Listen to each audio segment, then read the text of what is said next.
Bam. All right, you guys. Welcome everybody to the Sister City Council 5:30 p.m. workshop. Today is the 11th of October. It's my dad's birthday. Happy birthday to him. North Carolina. We have a quorum here. Everybody's here. And we have three things on the agenda tonight. The first two are probably on the shorter side of time.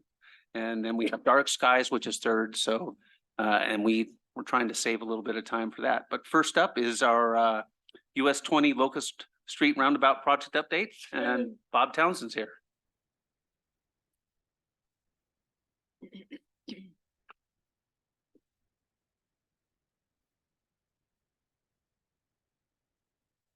Bob Townsend, ODOT Area Manager, Central Oregon. Thanks for having me. It seems to be a habit every 3 or 4 months I come out here. Although after this second roundabout here, there may be a gap before a third or fourth roundabout, but we'll see. But just wanted to give a quick update on the project as we keep moving along here, and then certainly able to answer any questions. Just because I know there's new people in the room all the time, I think everybody here is familiar where the project came from. We had some enhanced funding, and I just wanted to highlight this for timing a little bit so everybody gets credit for all the work we've done. The enhanced program, this is the last cycle of it in our 24-27 capital improvement program. It's going away in 27-30, unfortunately, just due to budget issues. But the money that's actually allocated for 2024, the 5 million enhanced funds that go with the 1.4-ish city funds and 1 million in Deschutes County. And so generally that means those dollars weren't available until last week, but because the city advancing some money, the county advancing money, we were actually able to kind of borrow and do a little funny math on our end so that we're going to get to construction next year. Otherwise, the normal process would have been last week we could start on the project and we deliver it 2 years from today. So just a great team effort by the city, county, and ODOT to advance this work and do whatever it takes to make sure it goes to construction next year. Next slide. So just, not a lot of changes from the last time. The roundabout is shifted off the highway there. It allows us to construct a majority of it outside, impacting US 20. Normal roundabout, it'll look like the roundabout at Barclay for the most part. A little bit different on the sidewalk connections and how we do the truck bypass and use the sidewalks and paths a little bit as an alternate truck route. Although if you've been here since the Barclay one's open, we've never used the truck bypass. So, that kind of speaks for itself. But anyhow, pretty simple. Certainly makes the connection over to Locust. A little bit of realignment as you're coming into town from Bend or Redmond to help slow traffic and really set the tone for slow speeds through town. Just as we're on that drawing, the top is the Locust leg. I'm going to reference it here in a little bit just for context. Next slide. So just where we're at right now, the project is scheduled to bid on February 8th. That's when we'll know, the contractors bid on it. We'll know who the local is. We'll assign the work. Construction will start in March of next year, which is we started the other one maybe in February when we did Barclay to get most of it done by Memorial Day. We're losing a month or so here, but it's just because we're going so fast on this one. Barclay took about 3 or 4 years from when we had the first funding till we put the shovel in the ground. So everything's moving forward. It's not the best of time, but I think it's everybody's seen, right? US 20 in the summer here is going to be bumper to bumper no matter what. So does the construction really impact or not? No, it's such an improvement. Whenever we can get it done, we can get it done. And so our goal though is to start in March. That Locust leg, as I called it, at the top of the screen will be closed during the first few months of construction, just so we can get a majority of the roundabout done. And then the goal would be to have that open by Memorial Day weekend. That's when we see, traffic's almost double in the summer as other times. And then the rest of the time we'll be working on the existing Highway 20 and making the southern locust connection, if you will, and then all the work should be done by September. It's going to be done a little bit sooner than that, but we have we have seeding and we have some other cleanup work. It'll go through the summer, but that's our schedule. It's pretty solid. We have, we're almost done with right-of-way acquisition. That's usually the federal guidelines are usually that takes a year to 18 months. We're going to be done in 6 months here. And everything's went well on that. So it's a pretty firm schedule barring something completely unforeseen at this time. Otherwise, I wouldn't share a specific date if I was worried at all. So pretty sure on that. The other one to touch over, I'll be back in November or Abby Driscoll, the project manager, just depending on scheduling, just to go over the final IGA. We've had drafts along the way about the money or budgeting of the money and transferring it. And so we'll be back in November to just close the loop on the final one for your approval. And really, that was it. I just wanted to give a quick update and certainly willing to answer any questions, but wanted to provide the status. Okay. Would you like to ask? There's a bunch of new areas that are not going to be part of the highway anymore. What kind of condition will they be left in, and will they be under the ownership of ODOT? Yeah, if they're existing ODOT right away now, they'll stay ours. Now, if in the future the city has interest in that, certainly we're willing to, transfer that property through an agreement at no cost. It's just a matter of what that would be and who would maintain it.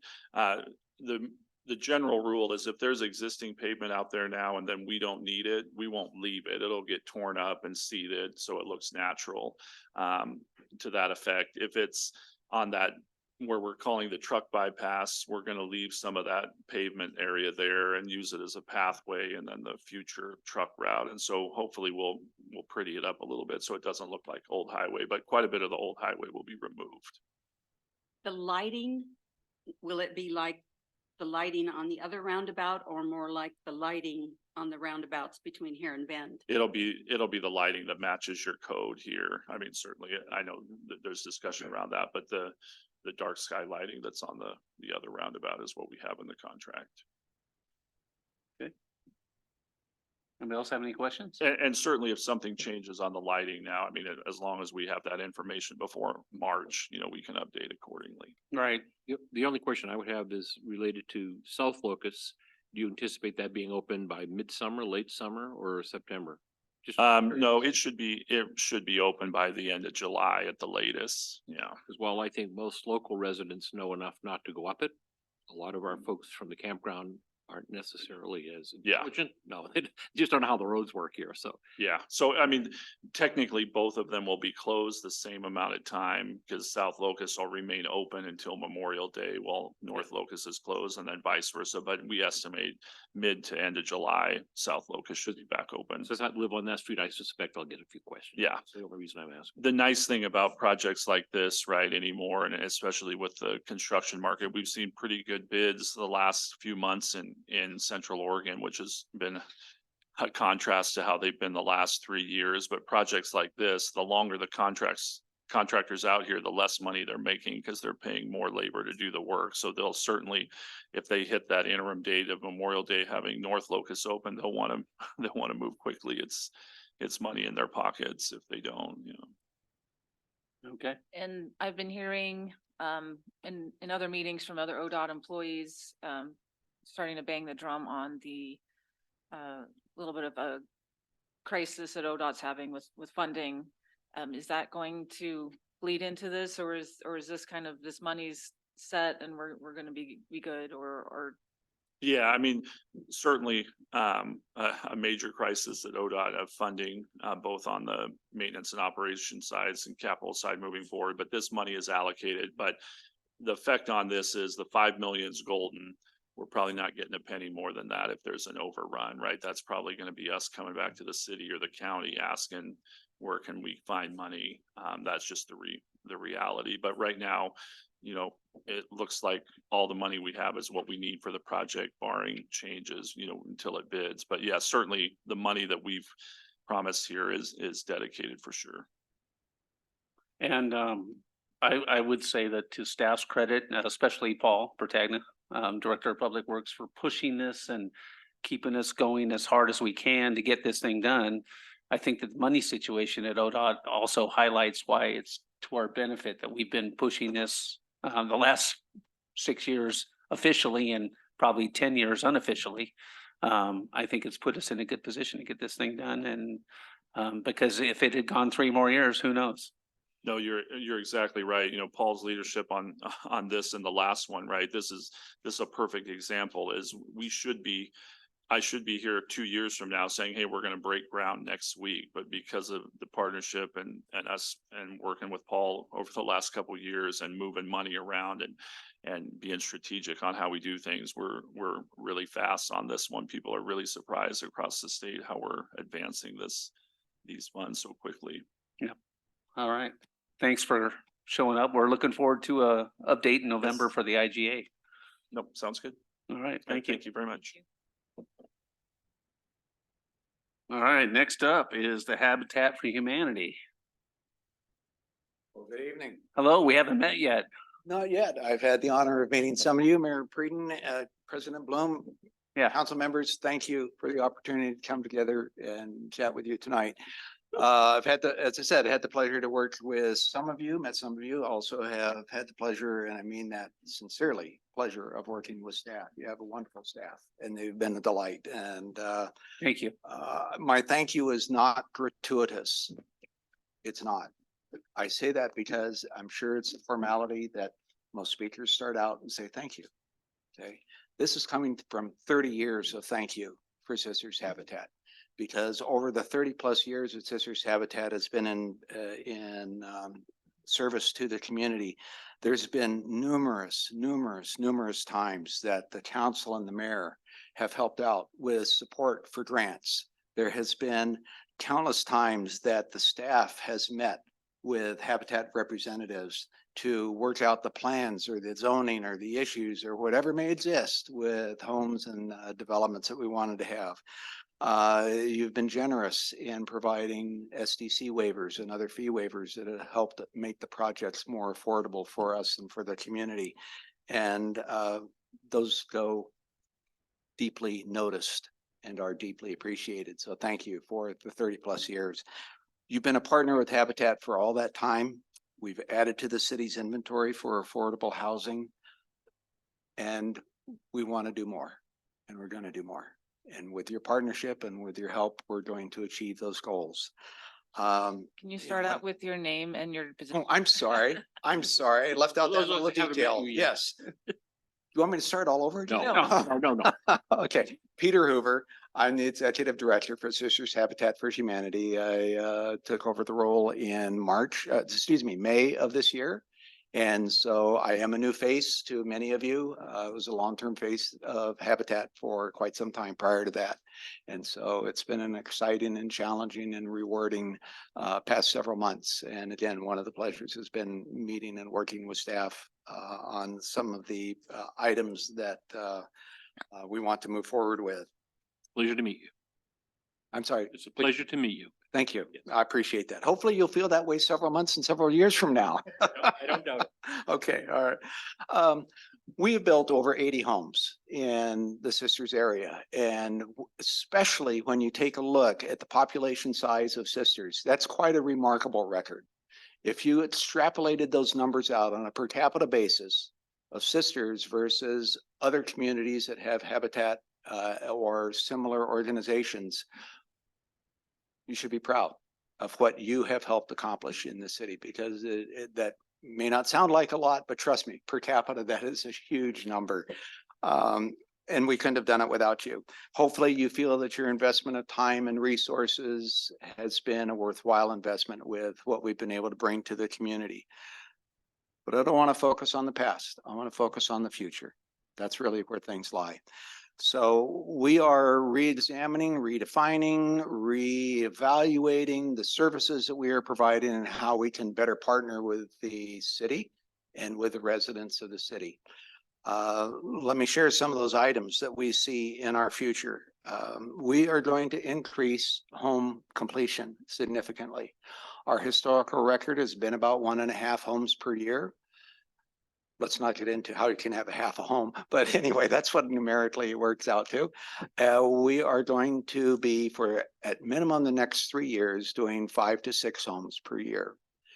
We're also taking a look at expanding into other forms of home development than what has traditionally has been the habitat model. Traditionally, it's been single-family homes and duplexes. We're also reevaluating whether such things as condominiums, multifamily housing, townhomes, workforce housing are things that we can bring to fruition, and we're very serious about doing that, especially the latter, the workforce housing. In fact, we'll be meeting with staff hopefully in the not too distant future to review some plans that we are hopeful will bring somewhere in the neighborhood of 12 to 14 units online within the next 18 months. That's the time frame that we're working with, if we can do that. In addition to expanding our home building creation service to the residents of the community, we're also expanding services beyond what has been offered in the past. In some of the communications that I've had with community members and community leaders and our own Habitat homeowners, it became very apparent to me that one of the things that's missing is a quick response home repair service, because not only do you need to create new inventory, you need to, of affordable housing, you need to preserve the existing inventory that you have. And so on what we might classify as safety issues or things of importance, especially if they're relatively low on cost, it's going to be very quick response where we hope to get out and get something done within a week or 2 weeks time period after getting a report that somebody's water heater went out or that the heating system in their home went out. We're also going to expand into. Sorry, can I ask a question about Sure. that? Was that on homes that Habitat had built previously, or is this? My vision is anybody? community-wide Anyway. that we will be doing that, because again, I don't want to be siloed. You know, I don't want to just be focusing on the affordable housing inventory that Habitat has brought to the market, because that really defeats the purpose. The purpose is to serve the entire community, and the best way we can do that, the best way we can preserve the largest number of homes that are available on an affordable basis is to look outside and address the community needs, not just those within Habitat. So thank you for the Thank you. question, Jennifer. Just real quickly, take your phone off the table and it will not make that noise. Yeah, We hope. we hope. Okay. Sometimes it works. So the quick response repair home program, we also want to have a envision, and my plan is to put into place in the not too distant future a more robust home repair program. We traditionally have focused on doing ADA compliance features, like somebody who needs a ramp built for access to their home. We've done numerous ones of those, but there are other things that we can expand into, including energy efficiency, that will help a homeowner remain in an affordable state for a longer time period if we can assist with those types of things, or weatherization. We also have started a tool lending program, because one of the barriers that was identified was that I have the skill sets to repair my home, but I don't have the means, the physical means of doing that, because I don't have the tools for doing that. It's very simple to provide those tools. And so we have begun a tool lending program. We also see that there would be benefit to the community through the conversations that we've had, that there is a need for additional community learning opportunities. And let me just give you 2 examples of community learning opportunities that we've created and that are happening this month. The first one is going to be more, I'll call it under the general category of legal. It's going to include such things as wills, trusts, estate planning, advanced directives, living wills, types of things that, from my viewpoint, everyone needs to address, but those who are at the more challenged end of the economic spectrum really don't have the resources to go out and obtain on their own. So that's one of the things that we're doing. I believe it's on the 18th of this month. Also, we partnered with a nonprofit called School of Ranch. I don't know if any of you have heard of them, but they are a nonprofit that, as part of the services that they provide, they arrange and conduct classes for a variety of topics. One of the ones that we asked them to develop and that they did develop, and they'll be offering 2 sessions this month, is a do-it-yourself skills building class and knowledge building class for homeowners.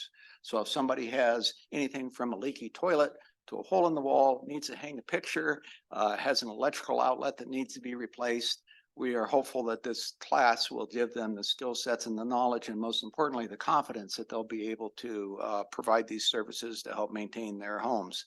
And this is just this month. There's more to come. There's more to come. All right. So in addition to that, as you may have gotten a sense from a couple of things I just enumerated, we're also reaching out and partnering with other entities and service providers in the community. From my perspective, what I've seen historically from the records is that Sisters Habitat has been relatively siloed and or insular, and want to break out of that. We're going to be and have already partnered with FAN, for example, Family Area Network, on a project.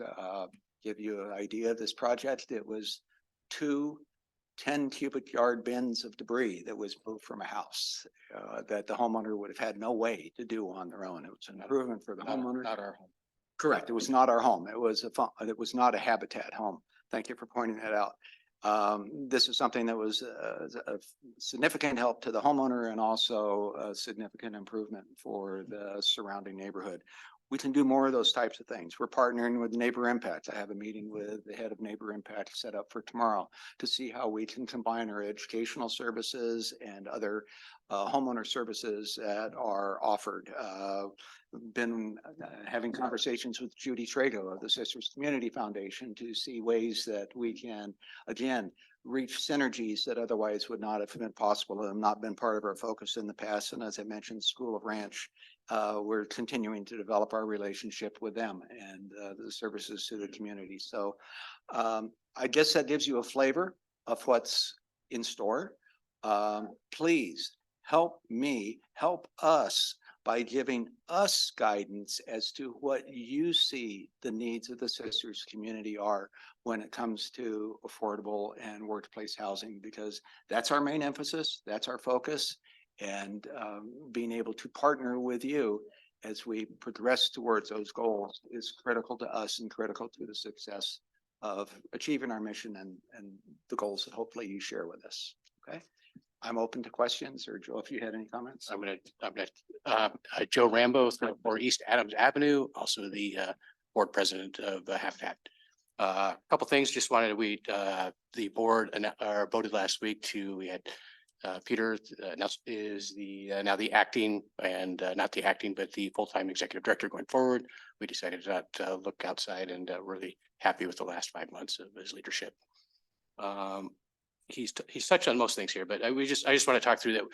In the last 5 or 6 months, we've kind of wanted to refocus what our job was here, and looking back, that for the last 5 years we've been building 1.7 homes. We've gone through COVID and all the struggles, but collectively we didn't feel like we were making enough of an impact. And so one of the things that we've changed is just our construction process and rotate our shifting from being an all volunteer.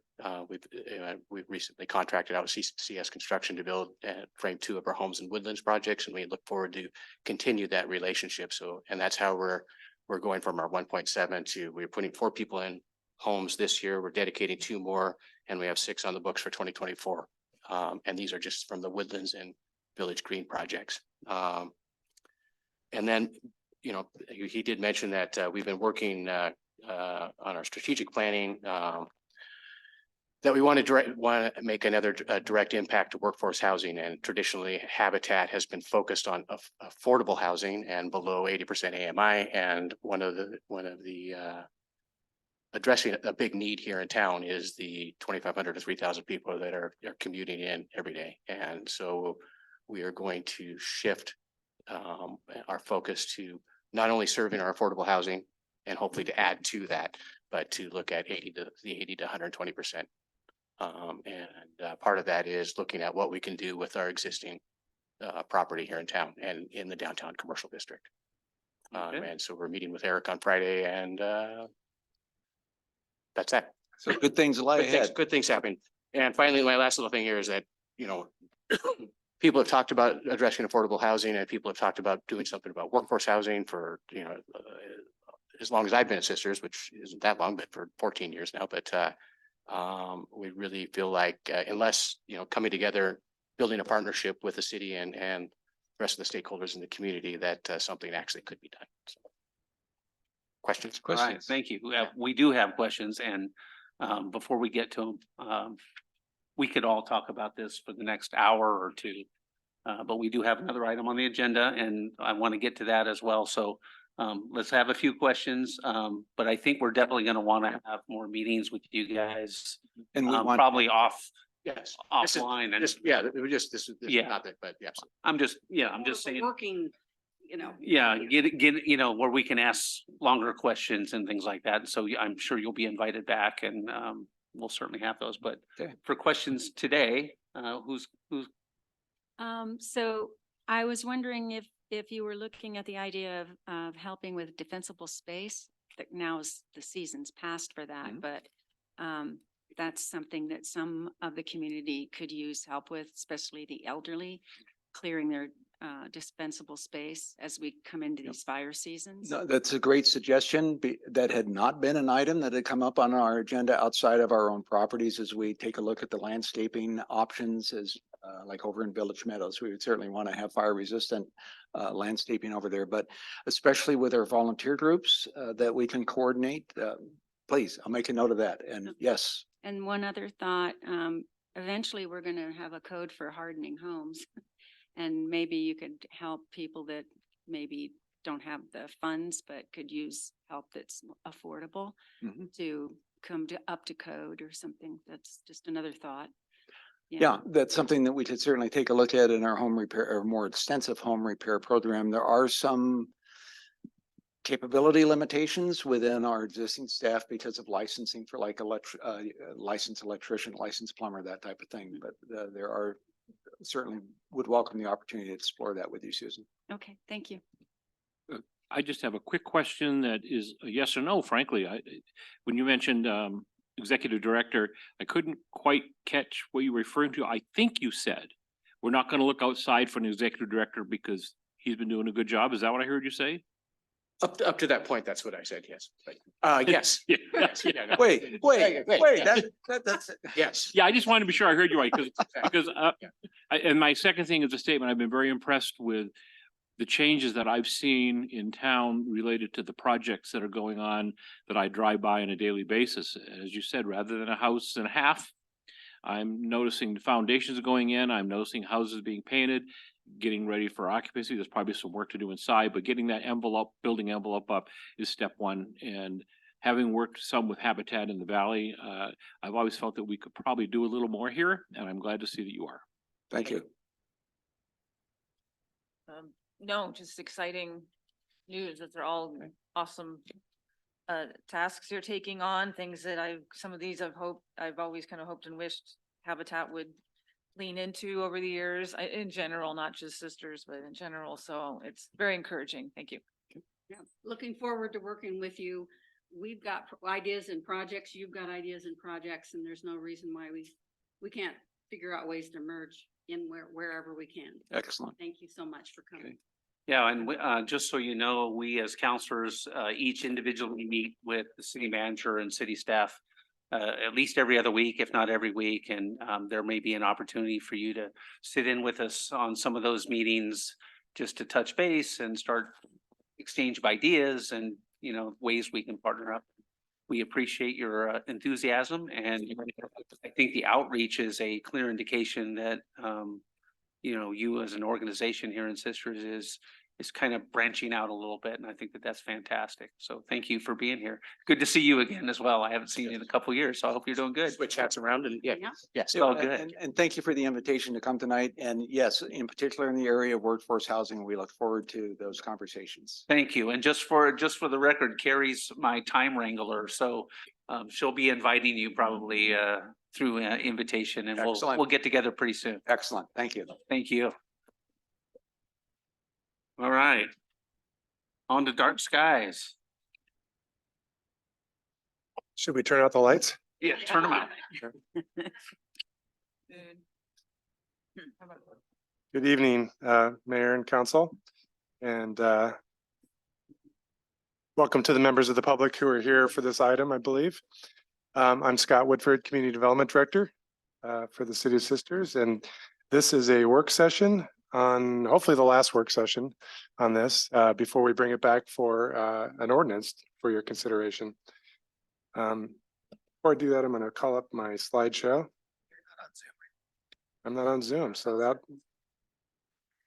Uh-oh, did I get knocked off? I'd like to say you're in the dark. I need to Take the get out chair and get in. outside.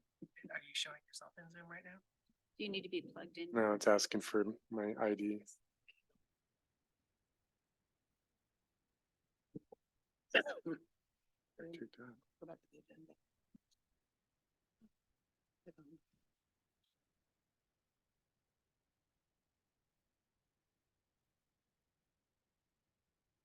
So as we get this going, as I mentioned, we've had numerous work sessions on this, and both with the council and the planning commission.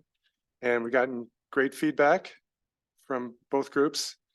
And we're also got input. I'd like to welcome John Barentine, who's been the city's dark sky consultant, to help guide us through the process and kind of get us over the hump on some of these threshold issues that we seem to keep coming back to. Let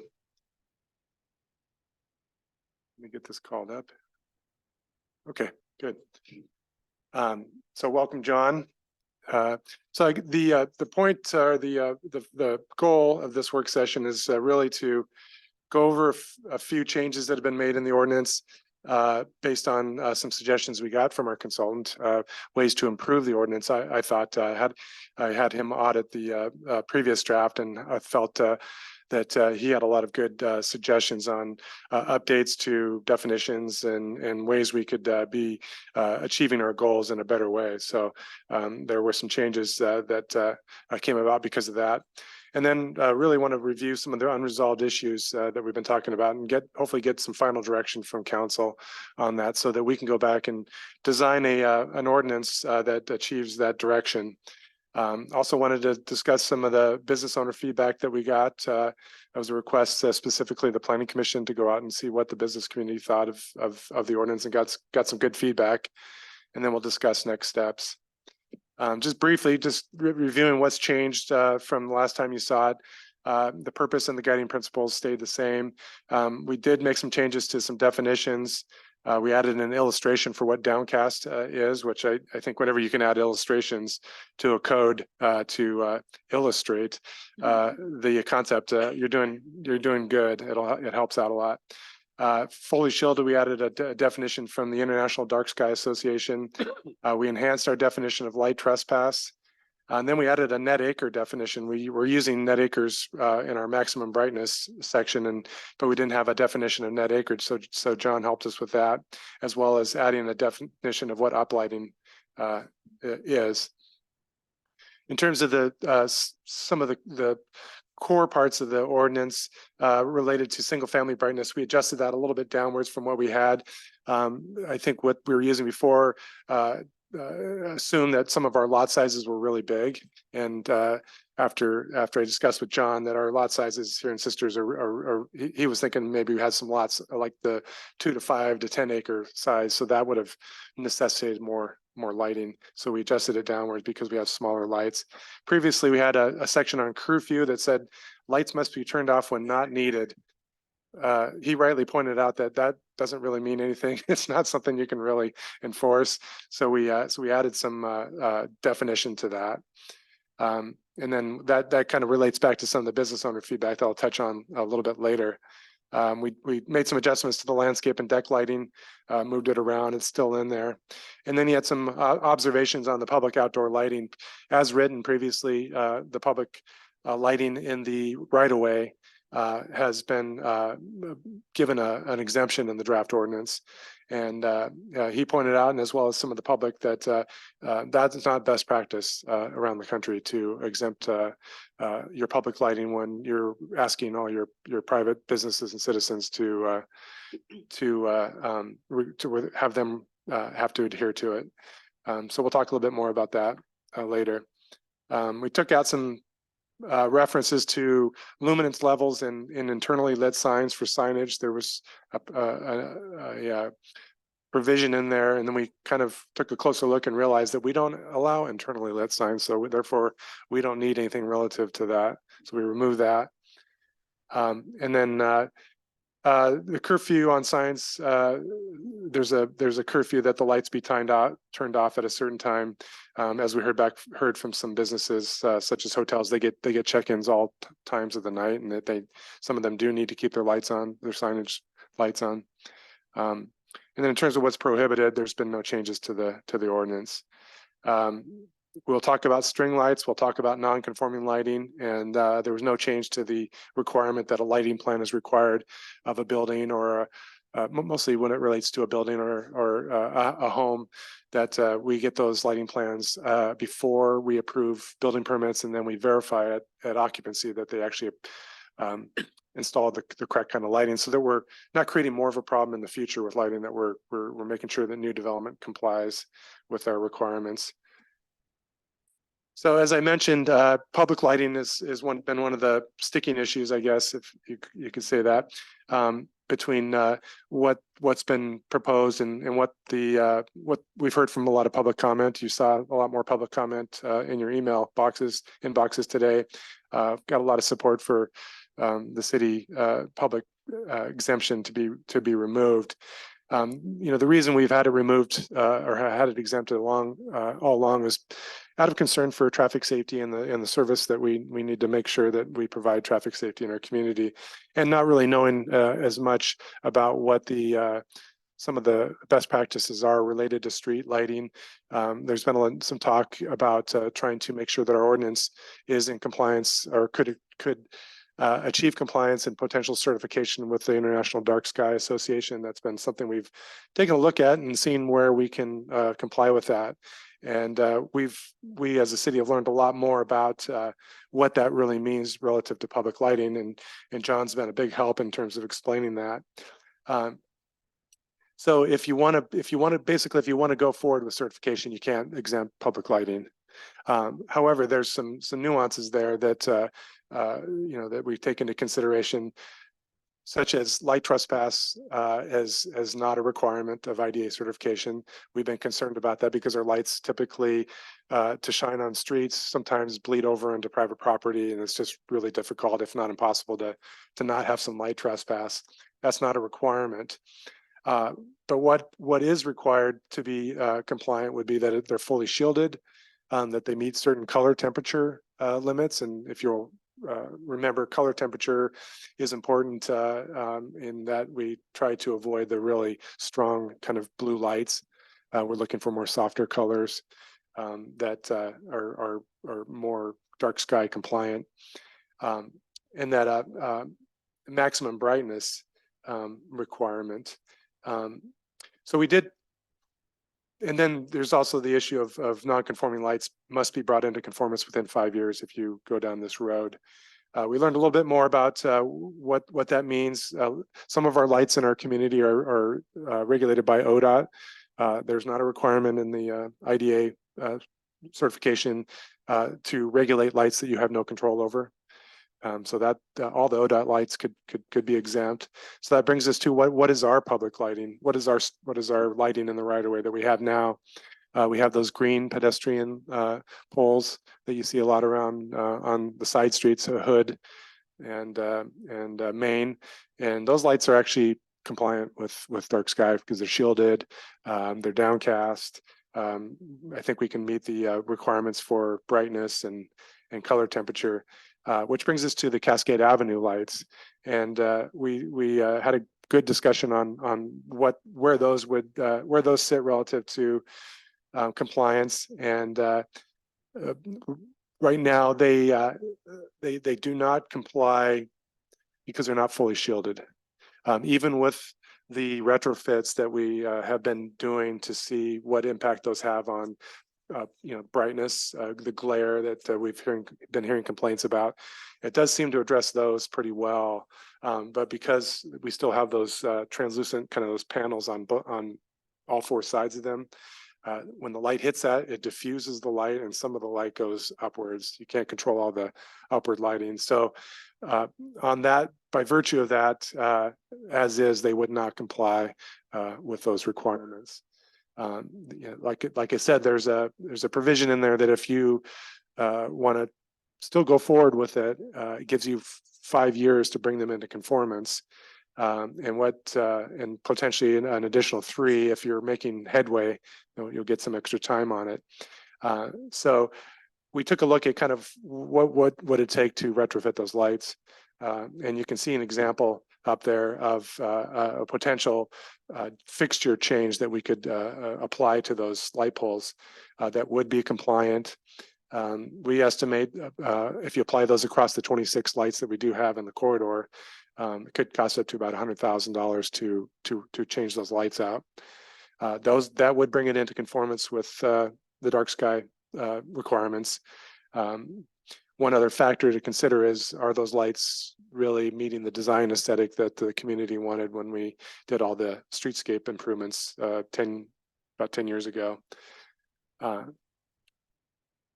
So the planning commission position consensus, there was no clear consensus on that, but they did kind of hone in on what's this going to cost if we commit the city to doing this. We don't want to do that if the cost is, or some mentioned they didn't want to do that if the cost was too high. So we did that homework.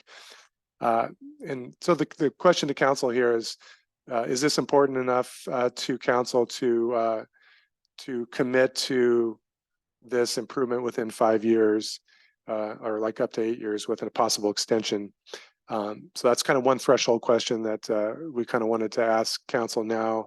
Do they want to continue down that path?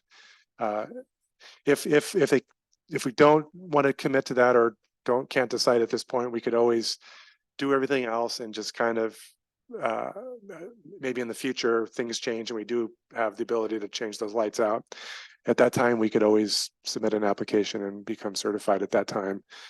It's possible that the guidelines might change in that time frame and become more strict. We just don't know. But that's kind of a threshold question. If we don't go down that path, then we have much more flexibility in terms of how we write the standards for public lighting. So do you want to do this question right now since we're here? Sure. All right, I'll lead the charge.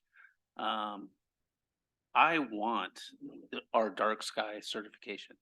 I feel like the Sisters Way, which we talk about all the time, is to lead the charge and be ahead of the game, do it in a special manner. And I think that I think it's kind of the way to go. If we're the first city to do it, we're the first city to do it. Can we do it in 5 years and spend 100,000? If city staff says we can do it for that, I think that that's probably a pretty good investment for our dark skies. And that's where I am. You guys can comment on your own or ask questions. Are there not much simpler solutions to direct the light straight down than completely taking the apparatus out and putting a new one in? So what the changes that we've implemented so far have helped out a lot in terms of the glare. We're getting good reports back from the community on that. But what the problem is the panels on the side, because they're translucent. They do allow some light to escape. If we paint them all dark, the bottom is capped, so there would be no light getting out. If you basically painted the side panels black, they would be unused. They would just be aesthetic lights, not functional lights at that point. So our understanding is that there isn't any easy fix. We thought we had an easy fix and we thought we were getting there, but technically it does not meet that fully shielded definition with the stuff that with the implement. And is the new apparatus got the same look on the outside, or would it have a different look on the outside? Well, that is one of the issues. If you can see up there, we got some cost estimates for lights that would conform. And that's one of them that it is obviously a different design aesthetic than what we have, kind of more of a farm style So light. that's the actual look of it. It would not be up inside. Correct. It would be basically taking those glass kind of fixtures off and replacing them with a completely new fixture. And So it'd be this fixture here? Well, that's just an example. It's difficult. We haven't done an exhaustive search to see if we can find the same kind of design characteristics that are fully compliant. They may exist out there, but by their virtue of their design, it's a little more challenging. We could call John in here if he has any suggestions, or if he thinks it's feasible to achieve the design quality plus the dark sky characteristics. And the lighting that's on Hood and Main is not appropriate for Cascade because Well, I think that I don't know exactly the answer to that question, but my response would probably be it doesn't fit the design kind of characteristics that the community was looking for at the time when they did all the streetscape improvements. I wasn't here, so I'm kind of just projecting a little bit there, but that would be my assumption. okay. I may be wrong. I know we still have some of those lamp posts. Correct me if I'm wrong. Is Paul still here? Yeah. We still have some of those lamp posts that we took out from the main street. Didn't I see those over at the, at the headquarters? At the yard. At headquarters? Reline, okay. Yeah. Okay. I'm just trying to see a way where we can do this without it being prohibitively expensive. And I know it sounds like you've already investigated that and all the low hanging fruit has already been and we're left with a significant alteration. Have you or Paul talked to CEC about rebate or something? I mean, obviously that's more on the energy efficiency side, but there could be a little bit of funding in that respect if we maybe getting some sort of efficiency out of it to help pay for that. I was just looking at their website. It's not very specific when it comes to commercial, but I mean, I know you've been having some conversations with them on other projects, so So trying to find money. Yeah. Well, Paul's going to tell us the one something. thing I would say about this discussion is, it sounds like everybody's going the same direction. You're just talking about the cost of the cost. And I think that we're gonna have 5 years to figure out what those costs are gonna be. And I think during that time, as dark skies gets more popular, better products will be coming. I think that there's no doubt about that, and we're gonna have time to find more options. So this is just try and remember, this is a strategic decision, not a tactical. That we're But placing on a I'd calendar still down like the to road. share I get a it. little bit Yeah. here. Go ahead, Paul, because you wanted to say something and Anyway. then I'd like to say something. Well, I think just to put some context around where these light fixtures came from, there was a huge community process for the Cascade Avenue improvements. Everything went out to the community for essentially a vote. The style of paver, the color of paver, the color of the rock work, the light posts, these exact light fixtures, which created the theme of the entire corridor. And what was out there before was the old fashioned green streetlights Right. that the community did not want.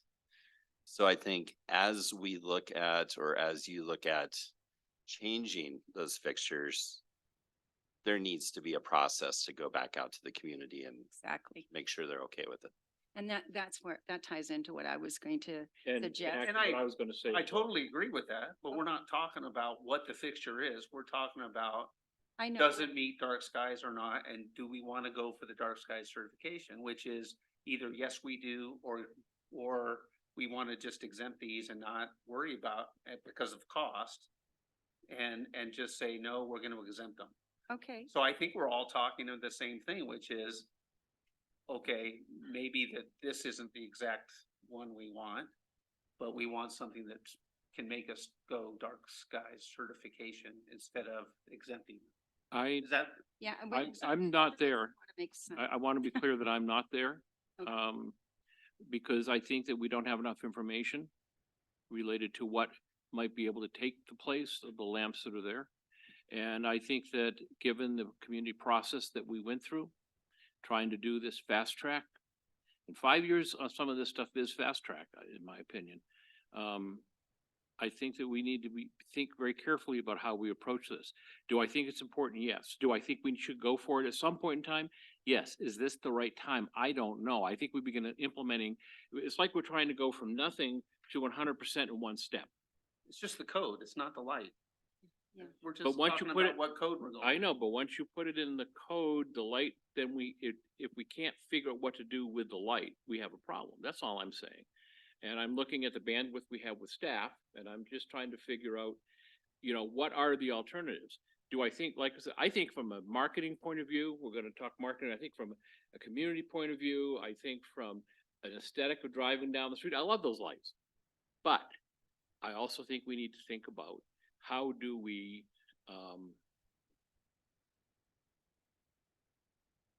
not ignore the community's wishes on this particular piece.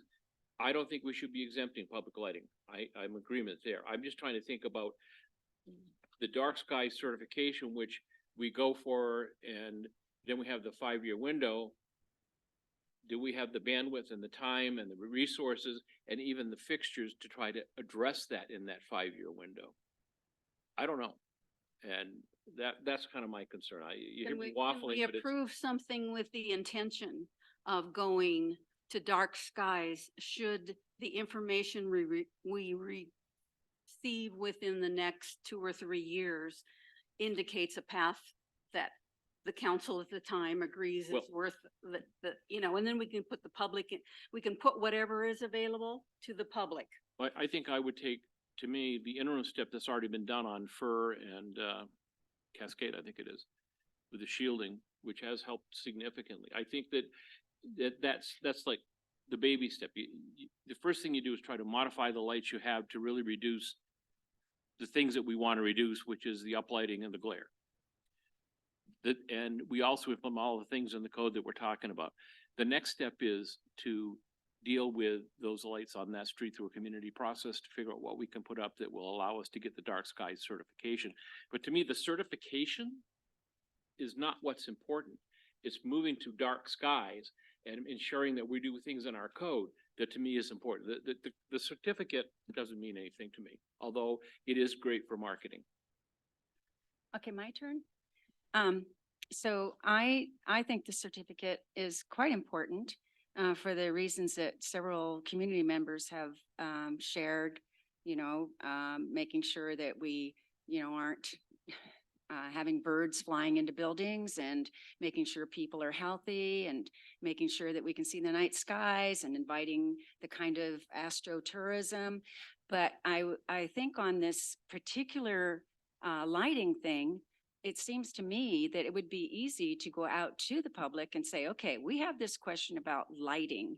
And could we have the community design a fixture that replaces what's going on to those posts? And, make it a community effort where they help with the funding and help with the design and, They can help with the funding, but the design has to be something that's out there that we can purchase. Yep. We can't create the design ourselves. they can create a design and we can have builders build it. We have a lot of people that build That would- things here. I I would mean, say it- that's you know, more than just saying. 100,000 for that. Maybe, But- maybe not. I mean, I don't dismiss your thought on the design. I mean, I Yeah. think that when we get to the point where we start shopping for these fixtures, that's the point when we say, look, we got one at this price and one at this price and one at this price. What do people think, right? And there are 29, 39 cities that already have certification. So there's 29, 39 communities that already have fixtures Mhm. of some kind that are. But I suspect you're not gonna have anything that looks like that. I think that's the issue. is that Nothing like that we already have. the- Well, that doesn't look anything like what we have either. Right? Oh, yeah, no, that's what I mean, no, but I'm talking. I was about- assuming that was in something. I was That's assuming that it? was inside as well. That's just an example of a fully shielded fixture. Oh, okay. Just an example. Oh, okay. That's all that is. Okay. That's not, okay. And the fixtures we have, we can't take the bottom off and make that, so, I No. mean, okay. So, you know, I can go with it either way. I just want to be sure we aren't pushing staff into a corner to try to meet a deadline that we can't meet. That's what I'm worried about.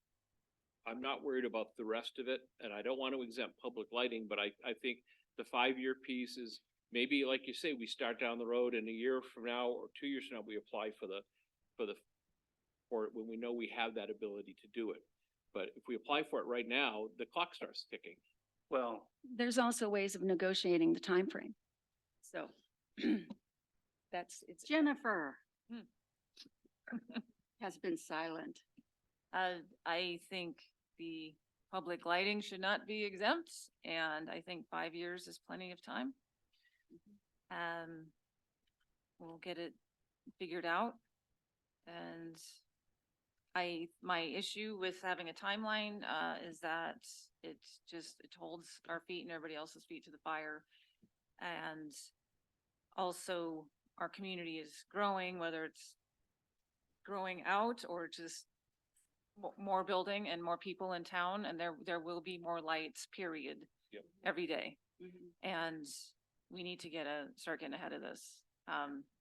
Because I think we can do all the things, and in 5 years, it will probably slow down, the lumens escaping from our community, but it's not going to stop it, so. That's it. So it sounds like we're in agreement about, at least 4 of us in agreement about certification. We are, say 4 of us. I did. It would be helpful, at least for my crew, I think everybody's looked at the example of the 40% shading of the existing fixture at Fir and Cascade. If you guys were to give us direction to continue that through the corridor in the interim to help reduce glare, make it more dark skies friendly, I guess, not compliant, but friendly. And technically, it doesn't get you the certification, but it is an option. So What does that take for you to do that?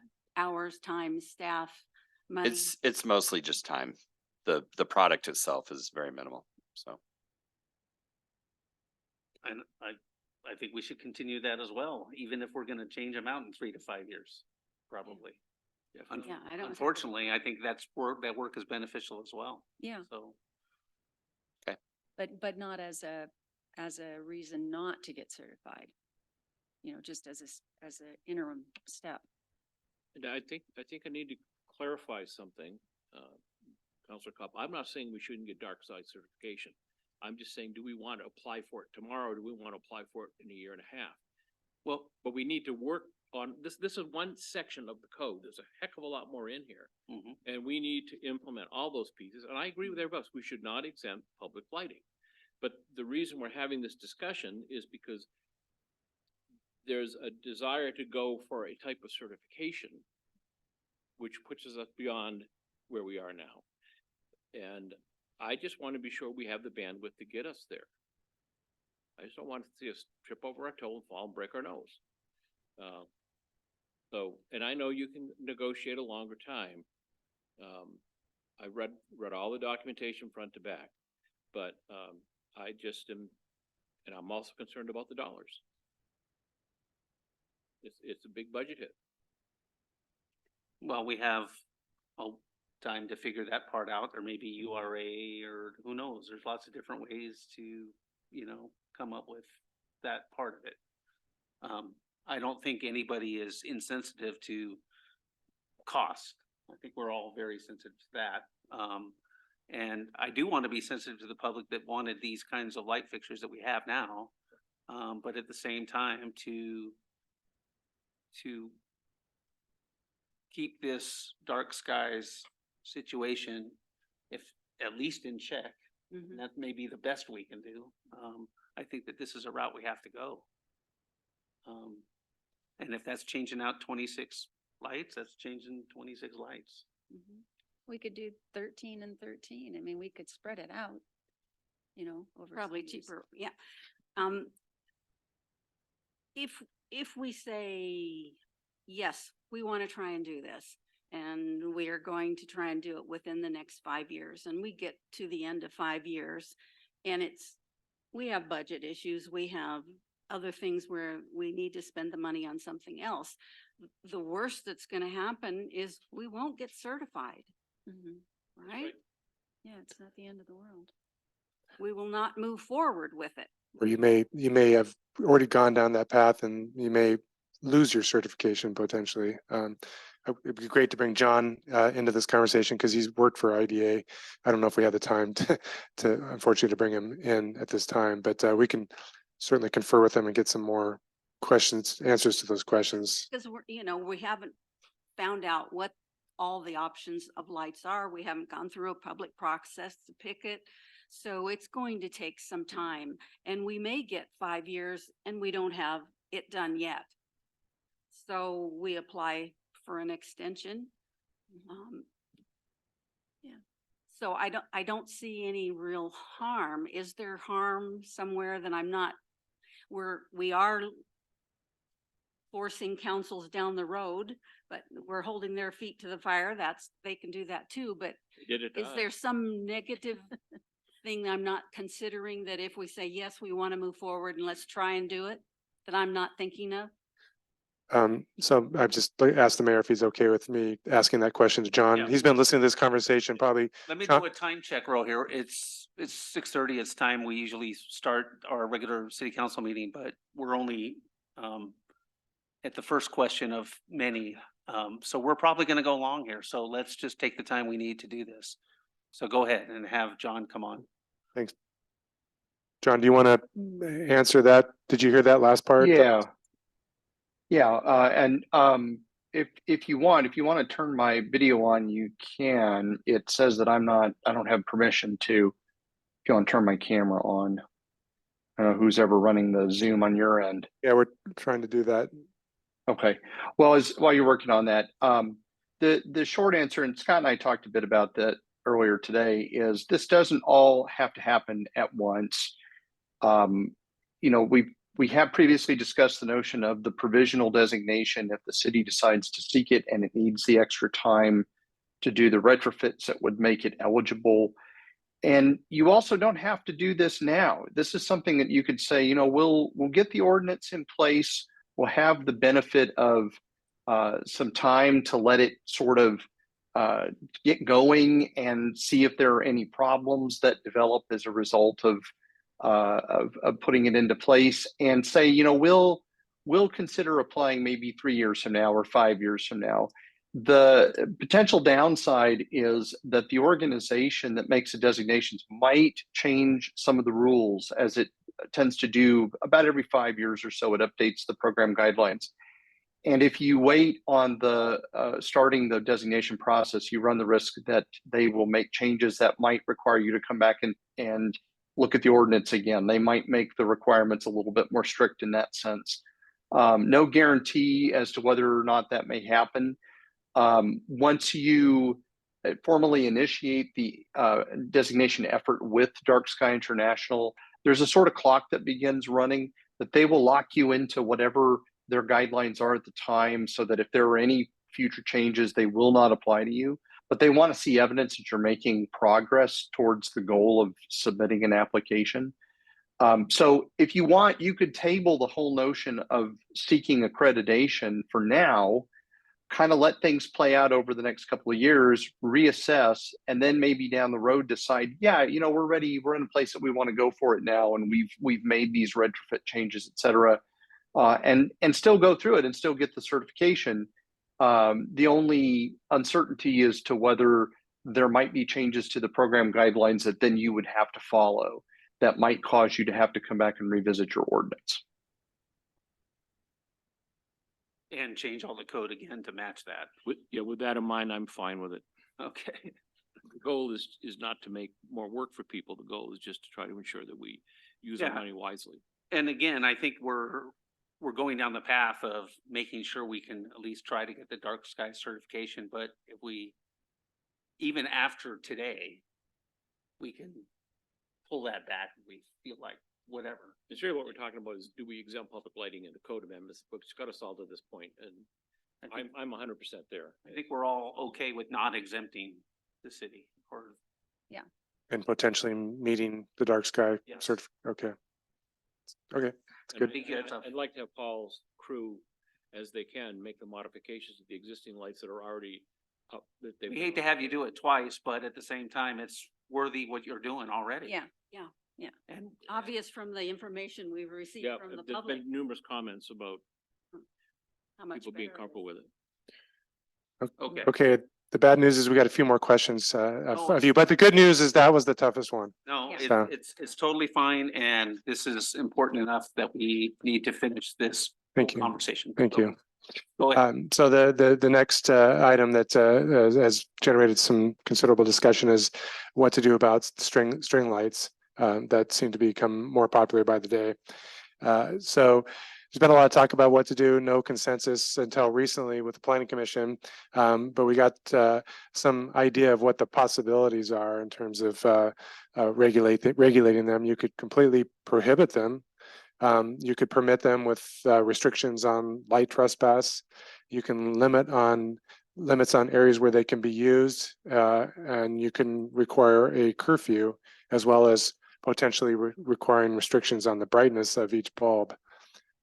The Planning Commission came out basically in support of not banning string lights. They feel that they're popular and people like to use them, and it'd be difficult to regulate them.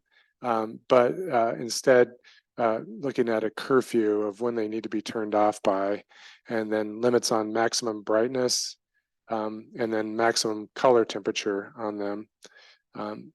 So one commissioner was on board with the curfew, but they still needed some more convincing on whether limits on brightness and color were necessary. So questions to council, where are you falling on this? Do you want to ban them outright? Do you want to allow them? If you do want to allow them, do you support some of these restrictions? For 3.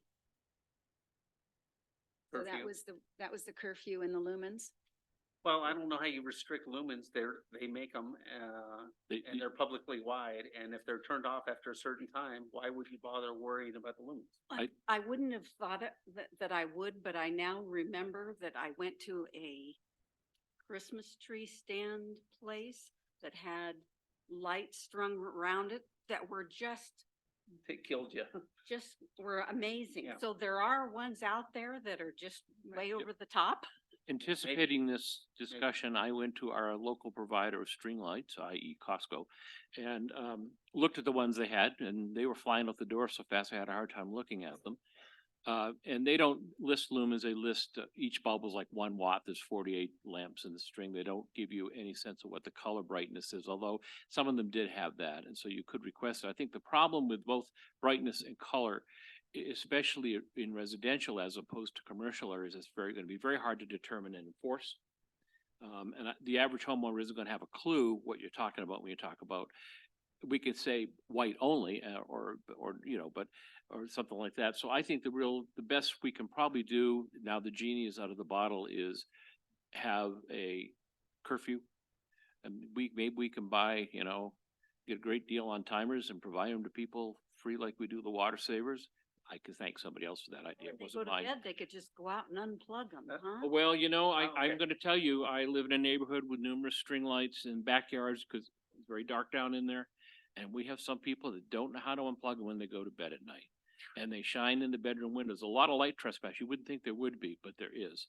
And so I think that we need to have something that they can unplug them, but we can provide something to help them unplug them, which would be a timer, and maybe we hardwire it 10 o'clock. But anyway, it's one of those deals. It's hard. And I can tell you right now, they're flying off the shelf. So it's not just businesses that have them. They're becoming very much a backyard attractant. Jennifer? Yeah, I think number 3, and I think, limiting brightness and color would be extremely difficult to articulate and to enforce. I would like more of a definition. I felt like the definitions in here when we talk about string lights, I mean, we're, talking about patio ones. I'm assuming we're talking about like Christmas lights as well, like they're on a string. They're exempt. They're exempt. I know, but Well- like, no, fully or just at that time of year? Because you can also put Christmas lights up at other times of year, and that's, those are Right. string lights. You're right. You know, there's the kind that where, you know, the string lights kind of came from the, you know, the idea of like industrial sites where they had like the, you know, the massive bulbs on, you know, yellow cordage. You still see those around as well. So that, I had some confusion reading through this whole thing about, you know, are Christmas lights included? And there's now Halloween lights as well, you know. Well, so we can, yeah. That time frame was in here wasn't matching Halloween either.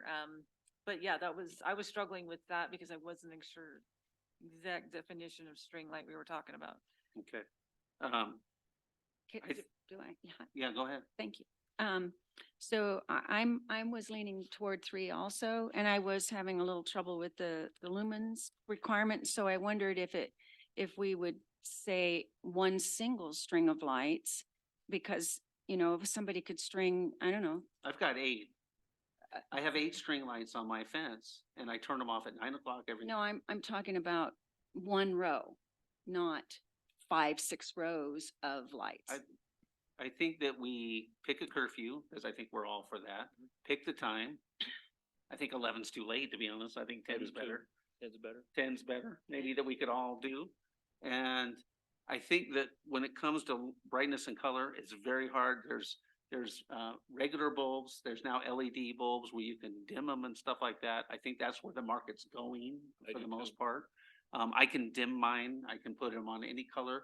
I can turn them into Christmas lights, green and red, every other one, and I'm exempt. So I can run it all night if I want. No, but honestly, I think we have to keep it simple. Yeah. Keep it simple, I think, on this. So my other thought was, I wondered if, we wanted to have like, a caveat so that if a neighbor was having trouble, even though the person was turning them off at 11, but they were really too bright for that person, that we would have like part of the ordinance that, you know, if they had so many complaints, then they would need to, you know, modify that string of lights somehow. There's Just, something in here about light trespass though. Yeah. I mean, I think that's what, is that number 3? Cause I didn't see well, it. no, number not this number Yeah. 3, but Yeah. in the code in general. You right? can't, you're not supposed to be able to see the light source, but that's gonna be difficult with string lights. Yeah, Because that's all you see is the light source. yeah. Yeah, they're not shielded in any way, so Yeah. it's Yeah. the definition of trespass. So would that come under the trespass? It would have to be exempt from it unless you were to require them to be fully shielded, which they make those like, certain companies do make shielded string lights, but I don't think you see them at Costco. Yeah. And they're probably quite expensive. Yeah, they're more expensive. So, Yeah. so if someone complained, you know, about a neighbor that these lights were just too intense, even though they're string lights and even though they're not covered, I mean, is there anything in the ordinance that would allow us to then help that neighbor, have the other neighbor turn their lights off, you know, or get different strings or Well, something? that wouldn't be fair because other neighbors would have the same ones and their neighbors wouldn't complain and they would be allowed to have theirs. So you couldn't have two, just I- because one neighbor think you have- complains. I think you have to allow neighbors to be able to work some of that out on their own. I Yeah. mean, to be honest with you, that's how this community works. You have to sometimes. treat everybody the same. You can't say, well, your So- neighbors complain. I mean, You can't do it. obviously, we have an enforcement officer or a compliance officer, and if one neighbor wants to complain about another neighbor, we do have that capacity to have somebody look at it. Now, whether that's built into the code, I don't know. And- I don't see how it works. to be And like I said, the bulbs that I see, they're like 1 watt LED bulbs, and so maybe that, if you want to put a number in, but with LEDs, at 1 watt doesn't mean anything. They can be very, very bright if they're in a certain color. The biggest issue is gonna be the curfew, and a lot of people just either don't remember or don't care, and they won't turn them off, and that'll be And by far the biggest issue. I you think. could add brightness limitations on it, but the enforcement would be difficult. There's no way we could prove it with, that it met or did not meet the Right. brightness requirement from the property line. And so I think that I like the idea of the curfew and, and I agree that they can go out and unplug them, but like I said, doesn't always happen. And so I have my Third time Christmas. offenders, we give them a timer. We hardwire it. No, I use white Christmas lights, small little ones on my deck, and I have them on a timer so they go off at night. But it's, they're in town, they're everywhere, and I just think we just need to be sure that we try. If this whole dark sky ordinance is useless, if we have 300 sets of white string lights on at 2 a.m. Yeah, I think it points to Talking about replacing streetlights with a little bit of glare coming out. the importance of education. We could still educate people to do the right thing, even if it's not a code requirement. And of course, this would only apply to home lights. If you had a business where you had those lights We're not and your there yet. business stayed open until 1 o'clock, then you would still have your string lights open until 1 o'clock, right? And that might get caught up in the curfew requirement that that they not stay open later than 1 hour after the business is closed. That's where that would get, Yeah, so a Addressed. residential restriction would be 10 o'clock. Commercial restriction would be 1 hour or after closing. no later than 1 hour after, yeah. I thought we had 11 o'clock in there. Is it 10 o'clock? No, we were just saying, Michael was suggesting 10 was probably better. Just because I'm in bed already. Mine are off. Okay. Okay, so good on string lights? Go. And then just getting back to, it sounds like we want to time, so there's the issue of the non-conforming lights that are non-conforming once the ordinance is approved and established. What do you do with those lights? You can either establish a time frame for them to be brought into conformance, and if you want to go forward with IDA, there's strict timelines. It's 5 years for the public and 10 years for the for private lights. So the question is, do you want to, it sounds like you want to go towards that certification, so you want to be in conformance with that requirement. Okay, that answers that. I'm okay. with that. Question that I have, Go ahead. since the enforcement has not happened, does that mean that anything that was built new in this community, even after we had the lighting ordinance, may or may not have had lighting that complied with the lighting ordinance? Or did everything that was built after the last lighting ordinance update comply with the lighting ordinance? I will answer that question by saying that it should have complied, and I can't say that everyone has complied because I can't speak to past enforcement efforts or past inspection efforts. I think we're pretty good now. We've caught, I think for a number of years, we've caught most of them. Can't say it's 100% though. It's our goal to make sure that happens. Is that the electrical inspector? I'm sorry? Is that the electrical inspector that checks that, or is it? No, that's the staff when they go out and do get requests for certificates of occupancy. That's one of the things that So if you we put check. an addition on as I did, and while there was requirement for dark sky lighting, which I used, no one checked to see if I did it because the house already had a certificate of occupancy. And the piece I put on was not designated as an occupied space. So that may have been a loophole. Something to think about. Yeah. Okay. Michael drew it, so it's his fault. And then just so we got through that one. Just wanted to address some of the business owner feedback. We got sense that there was strong support for the dark skies concept, which is good to hear. That there is some need for adequate lighting at all times of the night, such as hotels where they get check-ins occurring all throughout the night, and safety for visitors who aren't familiar with the area. We laugh, but there are people from the cities who find us to be a little bit wild out here and a little scared at night. So I heard that feedback. So some curfews would not work well for them, which is 11 p.m. or within 1 hour of close of business. So we might have to think about how we accommodate certain uses that may need to keep lights on later than we'd like. If we can, I don't know, we'll have to think about that if we want to write some exemptions for certain types of businesses or what, but that's something to consider. We talked to a gas station owner who does reduce the lighting considerably on their property after they close, but preferred to still have some amount of lighting available for security. as folks go by. I was talking with John today. Apparently our curfew requirement goes beyond even what the dark sky certification requires. I didn't know that. I'm not sure how that got in there, but typically that curfew is only applied to public lighting.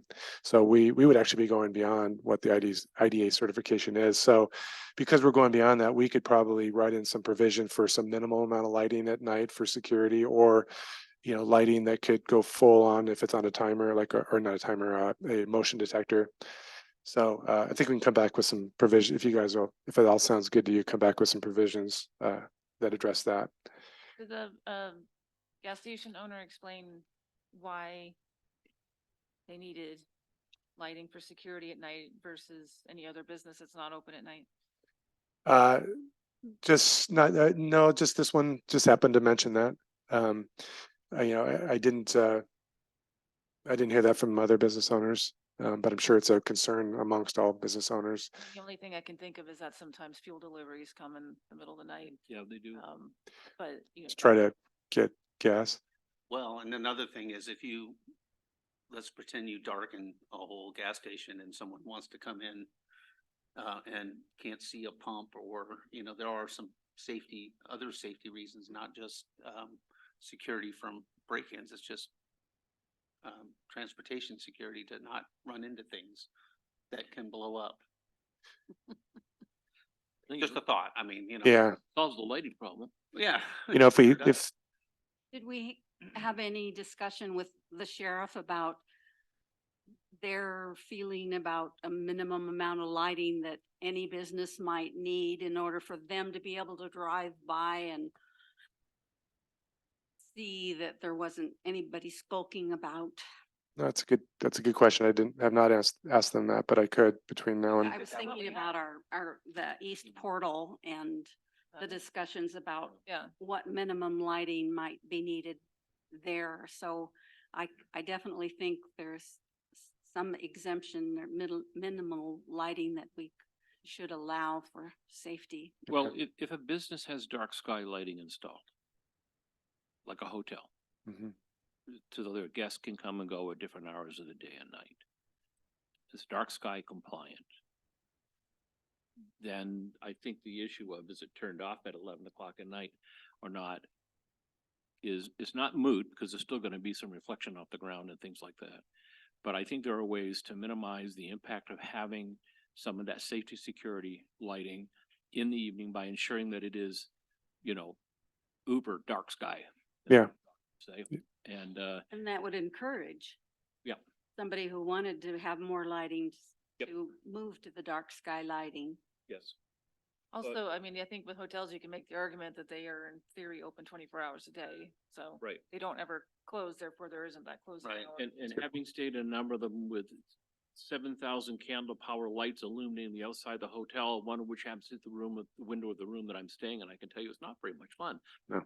So it sounds like, hotels exemption with dark sky lighting, rated lights, maybe something we And, could work yeah, with. and all, And you gotta have your light on your sign. I mean, you have to be able to have people see right. that you're a hotel. Yeah, exactly. So as long as it's dark sky compliant, I think that people could live with that. We have how many hotels in town? 7, 5, 6? Okay. I A was few. close. So we're talking Question. 6 locations. I think we can live with a little bit of, Yeah, and a couple of few gas stations. yeah. So I'll just leave you with a final bit of commentary that we got from them, is that there was a strong support for financial assistance in retrofitting lights. of course, there's It's a big cost, even, it's the big cost to businesses as they're dealing with other increased costs. a big Yes, cost to us. as well. yes. So that was good to hear, And or any interesting to hear. discussion with the gentleman here about, are there any grants to be made available for such? I think efforts. he does have some ideas relative to that he shared with the planning commission that we can again share with you. I'm gonna ask John to have IDA throw in some money too. Oh, Yeah. John, are there programs available with some of this stuff? There really are not. If we went back in time about 10 years, there was some money available through the U.S. Department of Energy to help people switch to LED lighting because it was more energy efficient, but all those programs have dried up. And what I found has been most effective in communities that really get behind this is to try to do some private fundraising. And we've got examples where that's been very successful. Okay. Thanks for your honesty about it, but if you need some lobbying efforts, I might sign a letter of support or something if you need some help with that. Okay. Is there anything else we need? Is that, No, I think that's great, great. I think overall, what I kind of hear from us is we don't want to be different as a city. The city stuff's gonna follow along, and that, you know, the table is pretty even for everybody across the board. Same, you know, similar requirements without overburdening anybody in particular. I think that that's what we all want, and we want, you know, I want to thank you all for whoever wrote letters of support. There was a whole lot of them for that, and I hope that we're, yeah, great letters. Thank you very much for Kind that. ones once in a while. And I'm sure we're going to hear more about it here in a minute, which is fine, but thank you for that. And I think we have enough for you, right, Scott? Yes, thank you so much. All right, well, I'm going to close this workshop. We're going to start in 5 minutes. We'll take a look. All right. I'd like to call to order the October 11th regular city council meeting. I'm sorry that we're starting late at 7:04 p.m. First thing we need to do is Pledge of Allegiance. Please join me.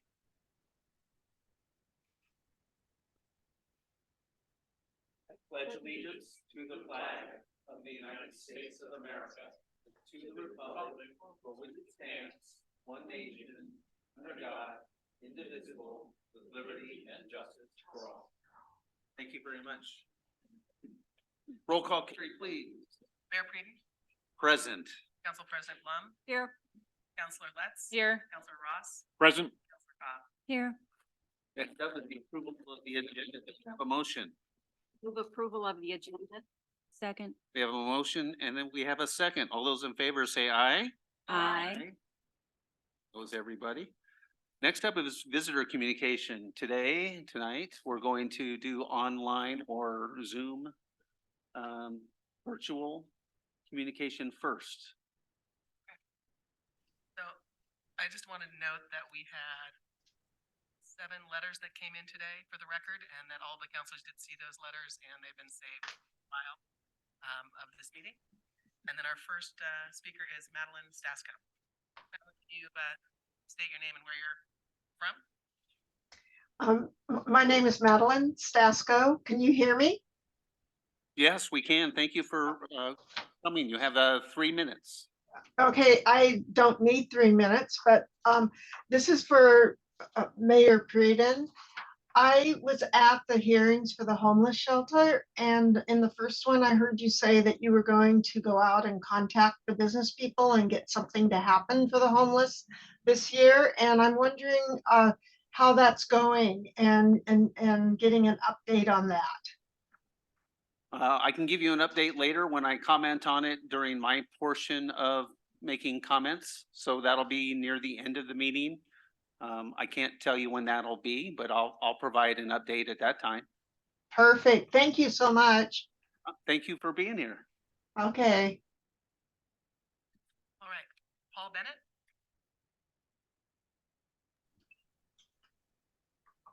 Hi, my name is Paul Bennett. I live at 159 North Rope Street, just down the street here.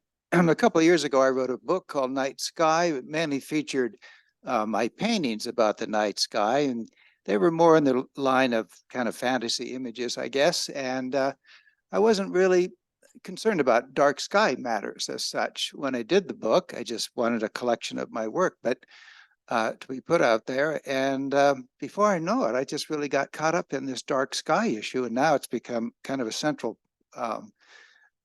force in my life. And I've talked to you a couple of times, the county a couple of times, written letters to the Bulletin and to the Nugget about it. So to me, it's such an obvious thing, you know. It's just one of those political fights that doesn't really have much fight in it, I think, because it's such an obvious thing. You know, you just don't want your night skies lit up by light. If you can do anything to minimize that, then you should. Now, the key to all this is education.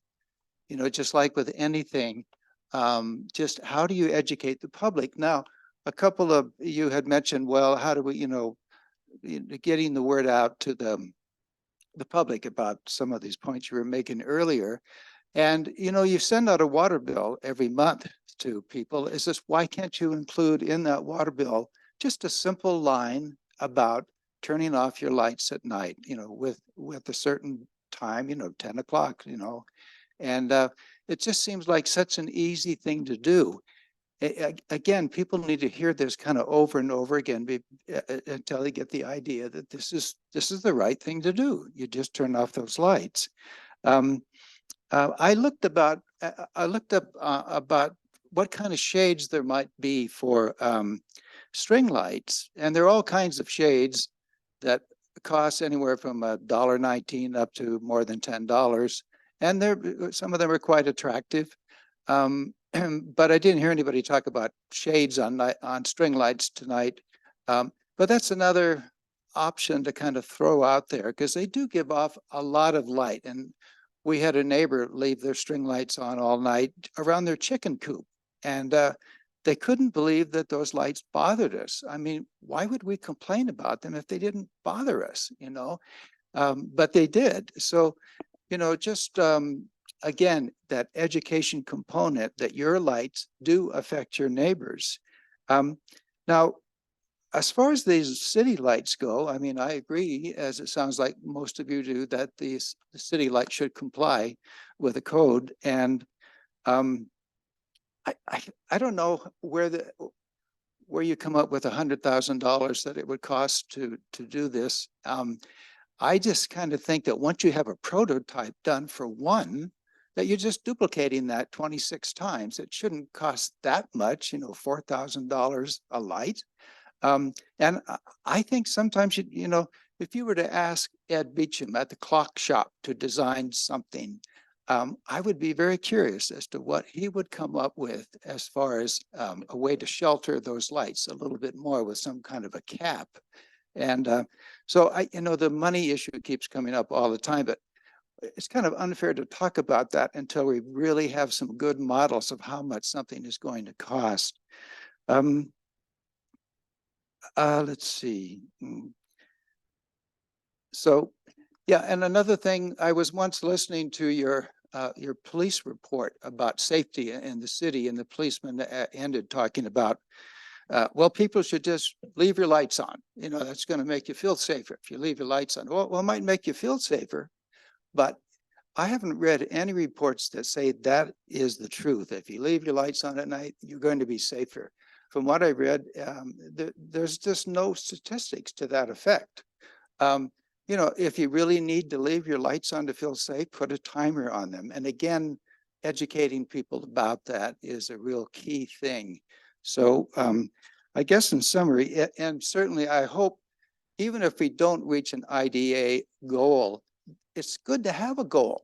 Aim for something that we all really want. And so, set that as your star in your starry night, that's the star you want to reach. Okay, that's all I have to say. Thank you. Thank you, Paul. Bartels? I'm sorry, I forgot to mention before you get going, is we try and limit everybody to 3 minutes because we're not here all night. So I do watch the clock while you're talking, and just want to let everybody know. So Well, start the clock.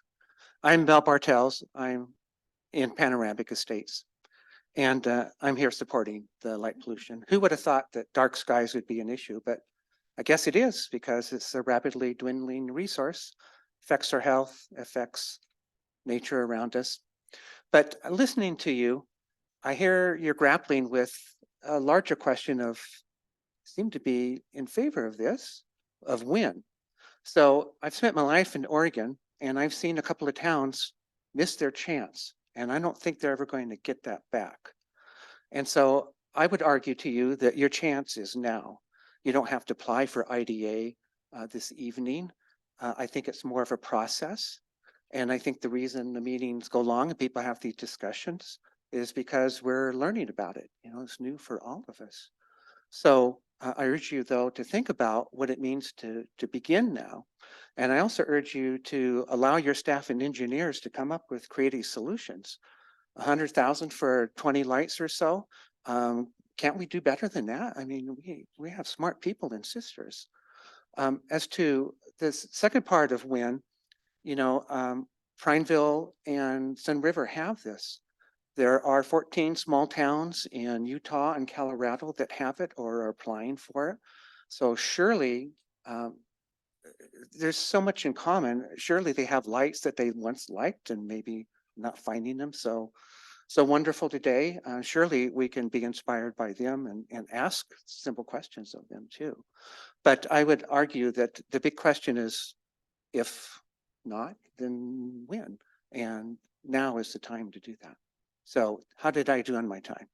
2 minutes. Great job. Okay, thank you. Thank you. Michael?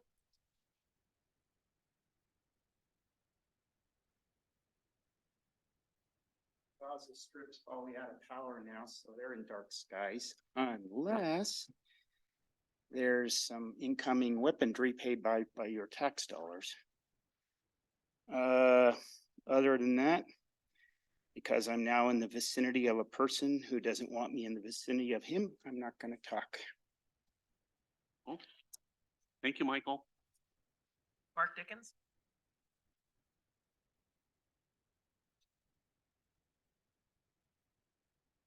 Good evening. Thank you for the opportunity to speak. I'm Mark Dickens, 133 East Black Crater Avenue here in Sisters. It's very inspiring to hear the sincere efforts made by City Council and the community here to address this issue of dark skies and to preserve the character, charm, and integrity of our town. I would hope there would be the same interest in protecting our trees, and that's what I'm going to talk about tonight as much as I can here. I don't know if you've seen the email that I sent out here in the last few days, but there's a project in my neighborhood that I've been tracking for the last several months. You've heard me up here complaining about it many times. It's becoming now a larger project that will be about a 9-lot subdivision. I'll leave some copies of these maps. There's over 150 trees on the property, and in the last couple of days, the applicant has requested approval from the city to remove 6 of the trees that are private trees and 2 city trees for the purpose of some underground utility trenching. Now, on Monday, I was down here with the forestry board, and I challenged the city's forester, Dan at Spindrift, about the legitimacy of taking down these 2 city trees. And he conceded that this tree was healthy and did not need to come down, yet he was asking at that meeting for approval to take this tree down. This was at the request of the power company because they simply just want to dig a big open trench down the property line and they don't want to have to do any horizontal boring or come out into the street. So there needs to be some priority given to these trees. This tree was cut down on Monday without permission to cut down the city trees. So this should have been held off, and the city, in my opinion, should not have given approval to cut down these 2 private trees until they knew the determination on the city trees, because now if you're going to swing the trench out, there's no reason to cut down these 2 private trees. I know that's a little confusing here, and I apologize if I haven't explained it properly. The point is, at the rate we're losing trees, the totality of this is hundreds of trees. I have tracked in just my little vicinity, my neighborhood, over the last year, about 30, 40 trees that have been taken down on 4 or 5 properties. You take this project, which is turning out to be a 9-lot subdivision, which should have been subject to a level 3 review. And I'm happy to sit down with anybody here in this room and show the documentation to prove that that is the fact and that's what the code read. But instead, this applicant has tried to skate that process, which would have addressed the issue of these trees. There's over 160 trees on this property. And when I do a calculation about potential building envelopes, the density, the driveways, because a lot of these lots are not going to have direct access off of South Elm or West Black Crater, there's going to be the potential of losing about 80 to 100 trees of the 150, almost 2/3. So at the rate that we're going, this is going to just create a massive amount of loss of trees in this town. And I just know that sometimes this sounds trivial when somebody comes in like myself and complains about 4, 5, or 6 trees, but you add that up, you add up that accumulative effect. and it's hundreds and hundreds of trees. I'm also concerned about the path that the city's proposed on the other side of South Elm, which according to the Forestry Board is showing about 30 trees to be removed. And maybe that path needs to be, redesigned to save some of the big trees. I think most are small. But again, you just start adding the number of the number. When I go around town and look at big developments and small developments, this year we're going to see hundreds and hundreds of trees lost in one calendar year. Big mature pine trees, healthy trees that we will never see again in our lifetime. So I really would hope that there can be some real attention given to this and that the city can address its tree ordinance, maybe give the forestry board some more latitude to address private trees and just not city trees, which they have expressed to me they feel a little frustration in. So again, I'm going to continue to track this project. I think it's got the potential to be very destructive to the neighborhood. I hope staff or the planning commission will oversee this. I sat down with Jeff Seymour last week for 2 hours. He agrees with my assessment. This should have been reviewed. This is now turning into a 9-lot subdivision. This is not a replat. This warrants some real scrutiny, and I would really like to see the city put the same energy and concern into preserving our trees that we've done on some of these other issues that we can clearly do. Thank you very much. Thank you.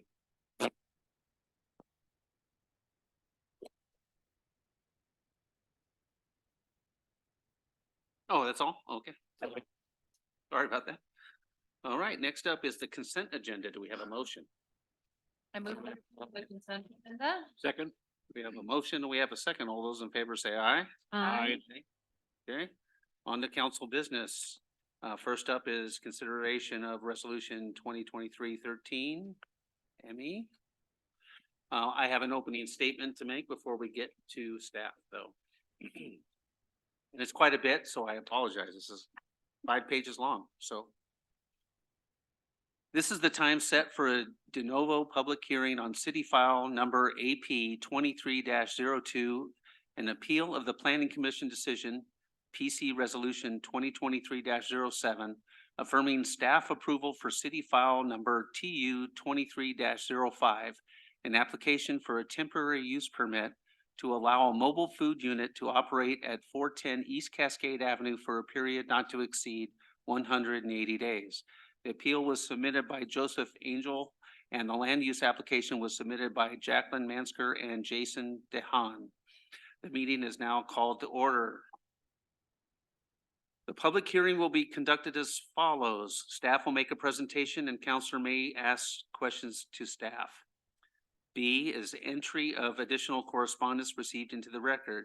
C, opening the public hearing for testimony in the following order: applicant presentation, appellant presentation, public testimony, rebuttal testimony from the applicant as the party bearing the burden of proof, then questions of staff, if any, by the city council, close the public testimony portion of the hearing, and there will be no further testimony, then deliberations and decision by the city council. Testimony will be accepted in person or remotely via Zoom.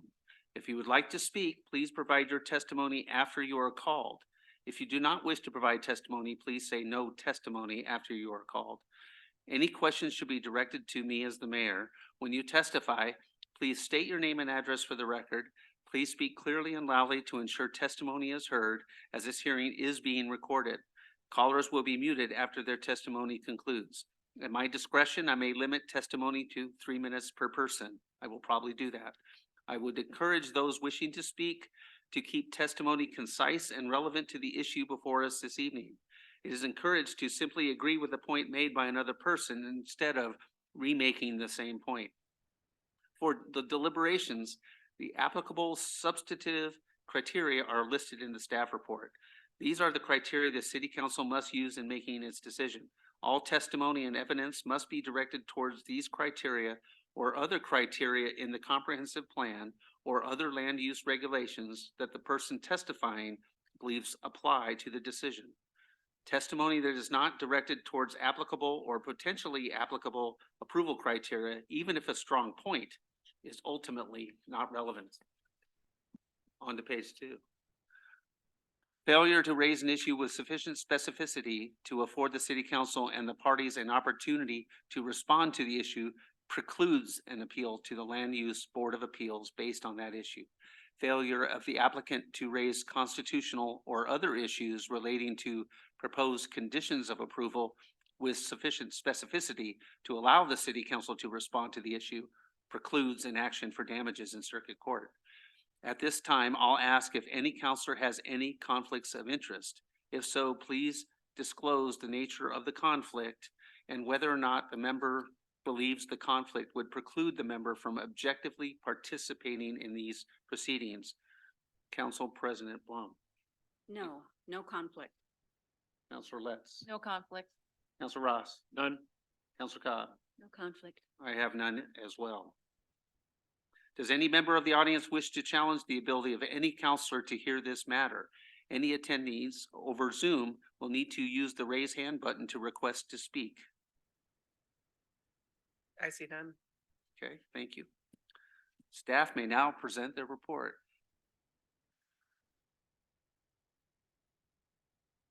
Ms. Shoup, how are you doing today? I'm good. Glad you're here.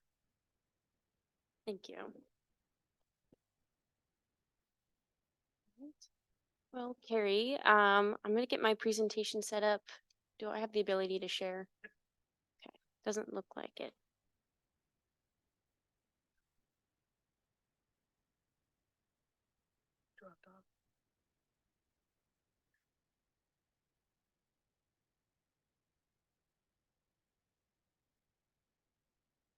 Probably missed your invite. Okay. There you go. I think you're up. There you go. Okay.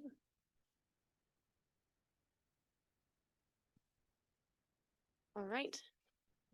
Okay, here we are. My name is Emmy Shoup. I'm the associate planner here with the City of Sisters, and tonight I am presenting a staff report on an appeal for the Planning Commission's decision called PC Resolution Number 2023-07, which affirms the administrative decision for a temporary use permit. This appeal has been submitted under the file number AP 23-02 by the appellant Joseph Angel or Joe Angel. And the appeal is for the file number TU 23-05, which is a temporary use permit submitted by Jacqueline Mansker and Jason DeHaan. The request of the appeal is for the PC resolution 2023-07, which affirms the administrative decision issued by staff to be reversed and to deny the temporary use permit requested. To go over some procedural history on this appeal, how we got to where we are now, the original application was submitted by the applicants in June, on June 13th, for the temporary use permit at 410 East Cascade. This site is in the downtown commercial zone, has some existing structures, which you may call the Wakefield Inn or the old Wakefield home with the main house and the carriage house. And there's some existing landscaping and pathway improvements on this property.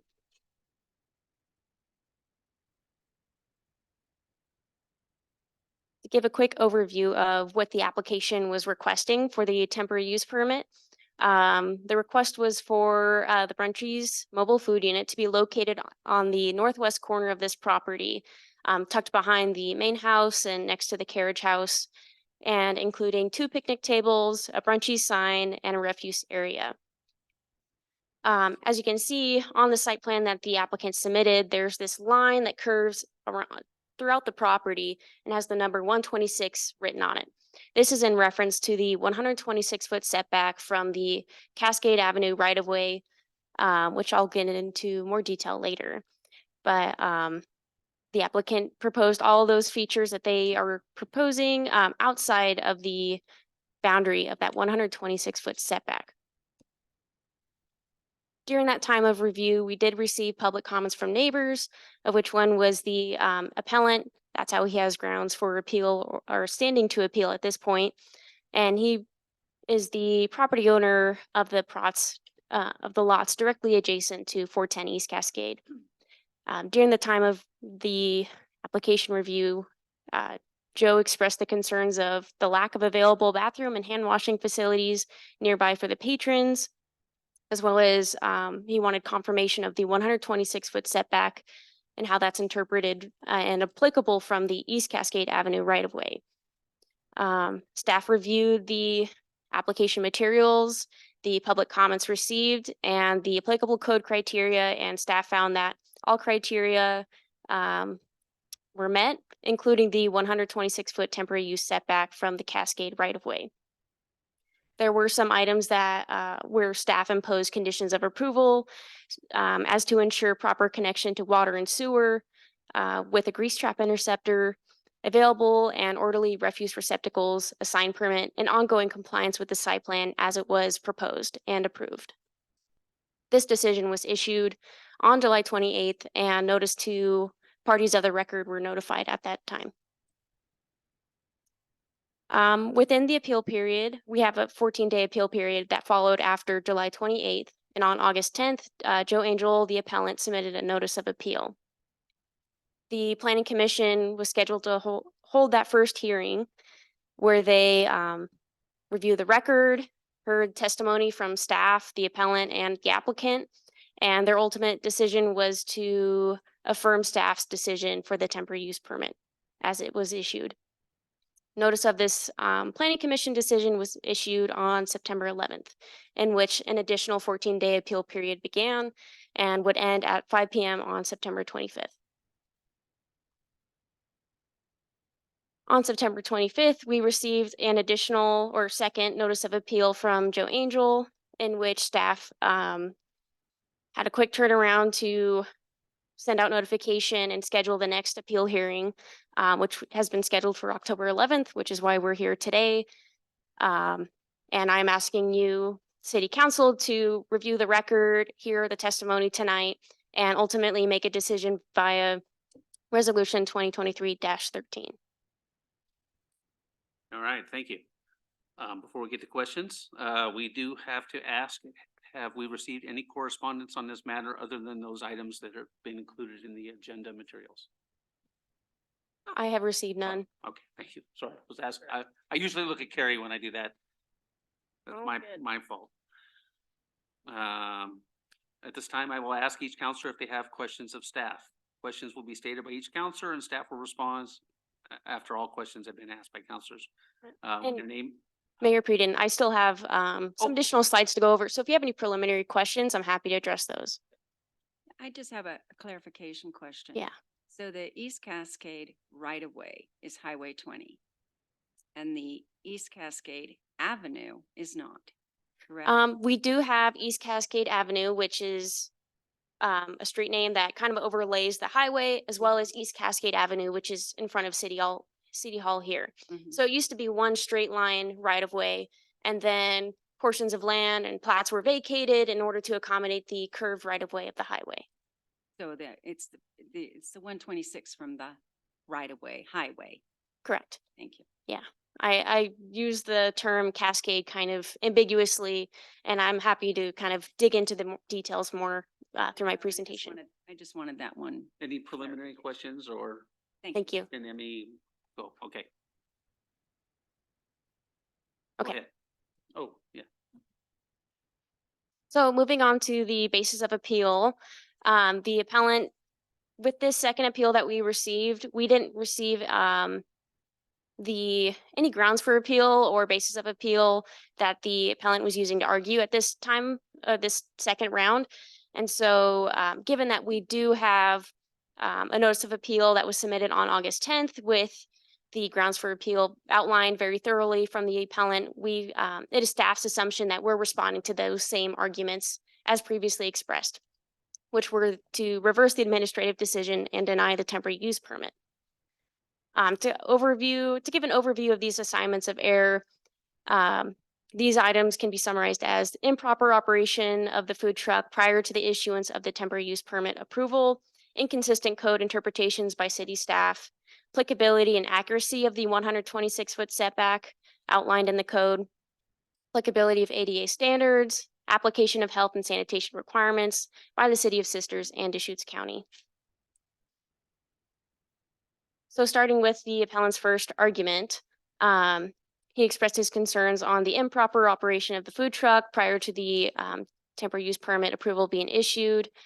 Given that the decision was issued on July 28th, he highlights that they were operating well before that issuance date. Staff's response is that, yes, they were operating prior to the issuance of the temporary use permit, and this is through a transient merchant license, which is a separate process with its own standards.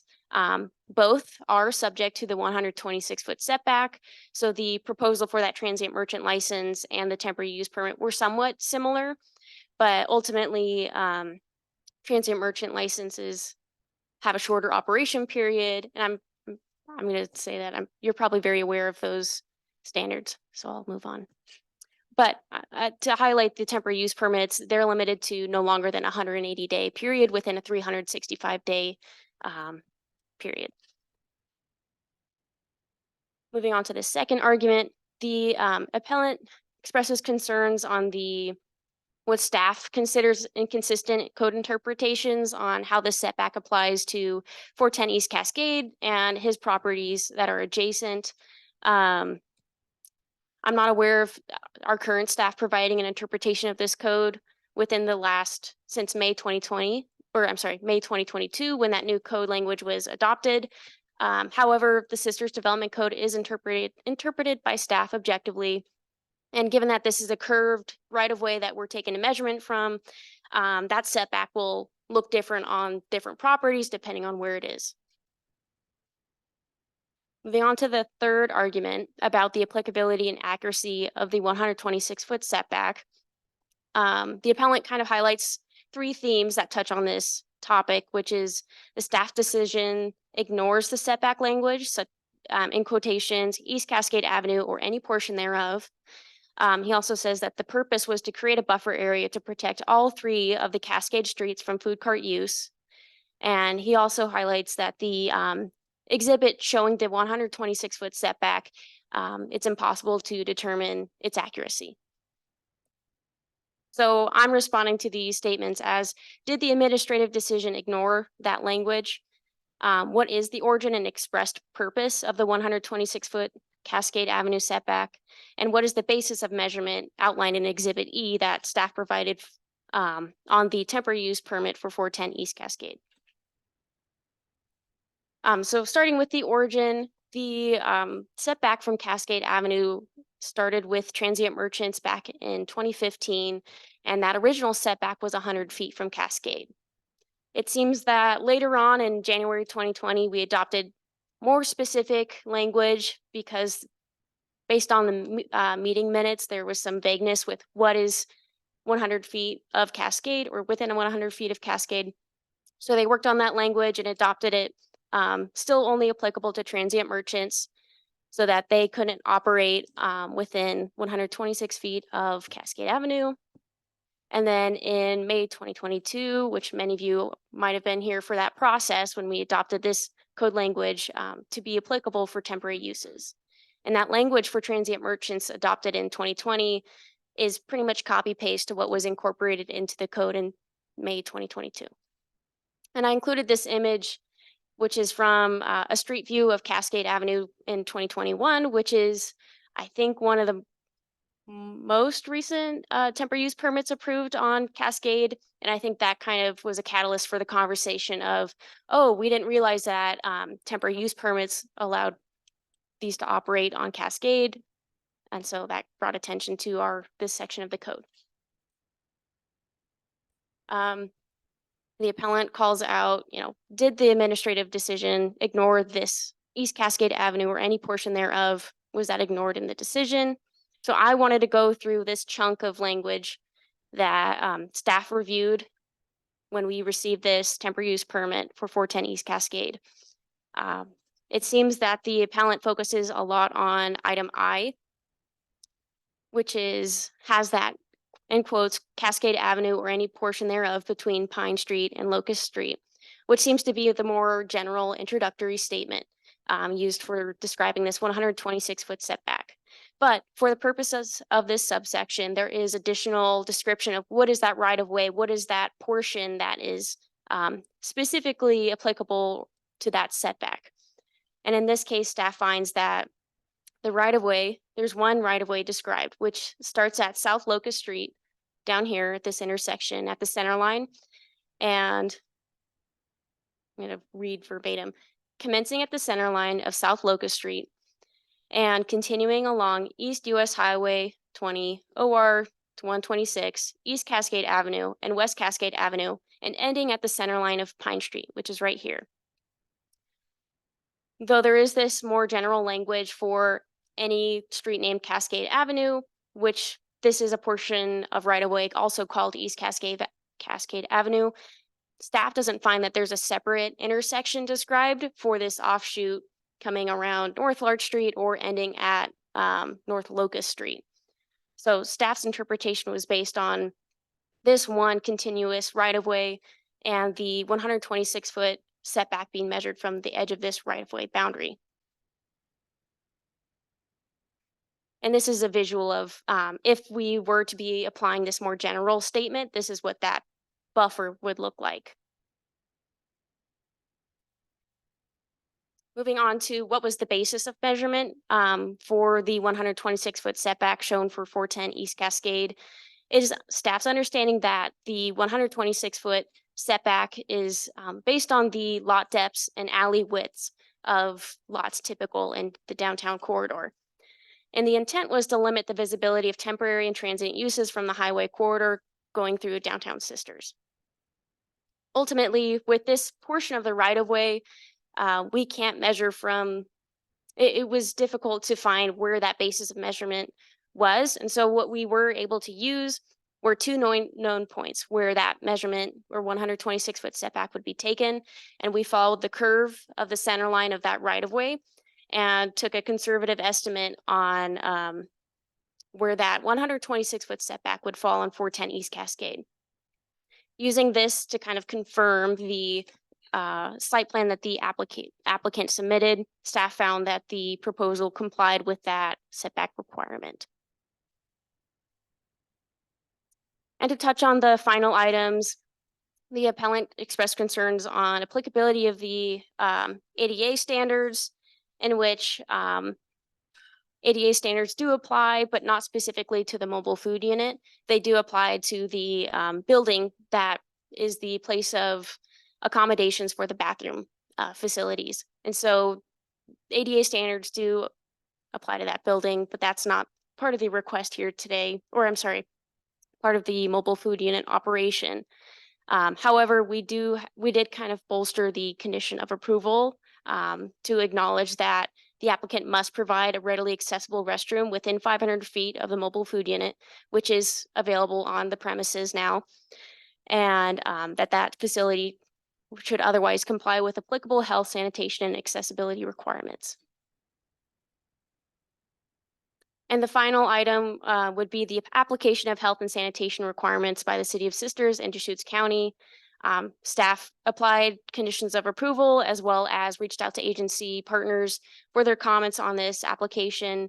They provided conditions of approval that they found as necessary or they had no comments at all. But ultimately, we have the condition of approval for the applicant to obtain further licensure as necessary, which are subject to technical review by the appropriate agencies outside of City of Sisters.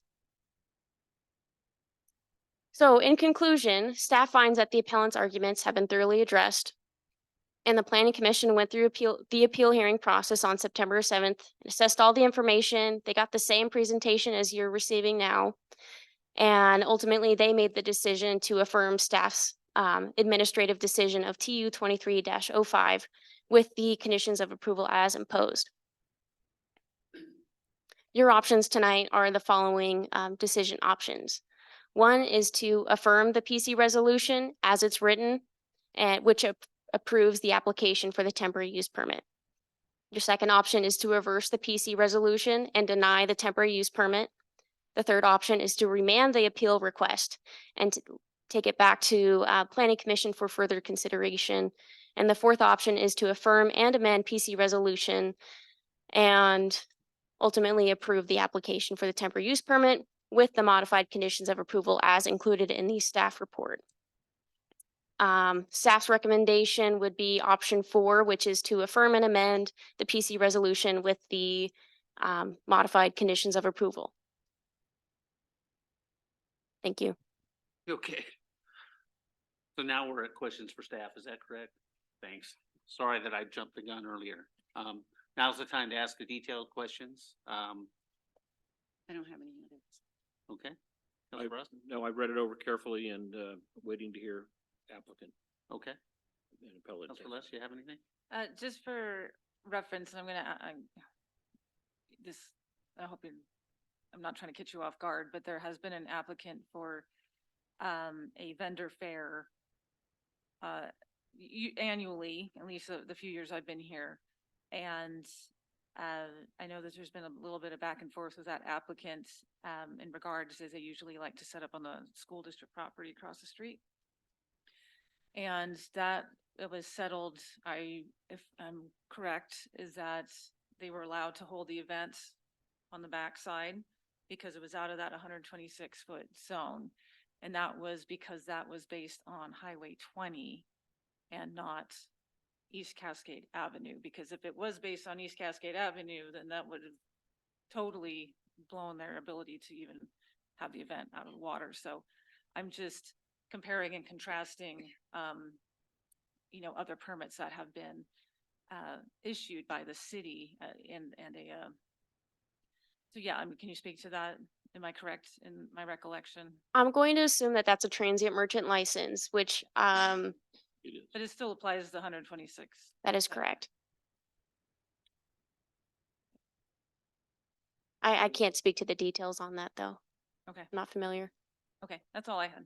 Nope, I don't have any questions right now. So I guess we'll move to the applicant presentation. I think next would be, yes, applicant presentation. Thank Okay. you.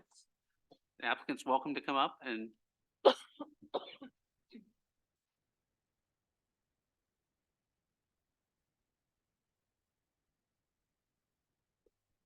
applicant, that's you guys, I think. A lot of apps. Yeah, sorry about that. I'm not trying to create any confusion, so That one? yes. They're both very similar. Hello, Hello. my name is Jacqueline Napier and I moved here. Can you hear me okay? I moved here in 1995 and I've gone through school here and had several careers here.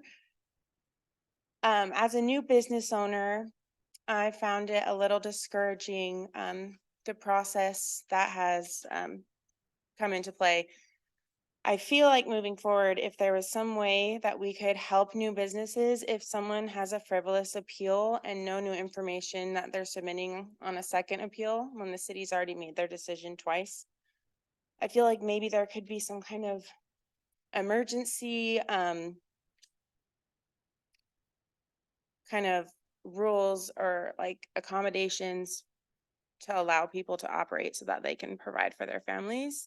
And I've noticed in my time living here, Sisters has grown exponentially, and I'm seeing it feels like a lot more homes being built than new businesses coming in. So I would like just to put a little bug in your ear to try to consider.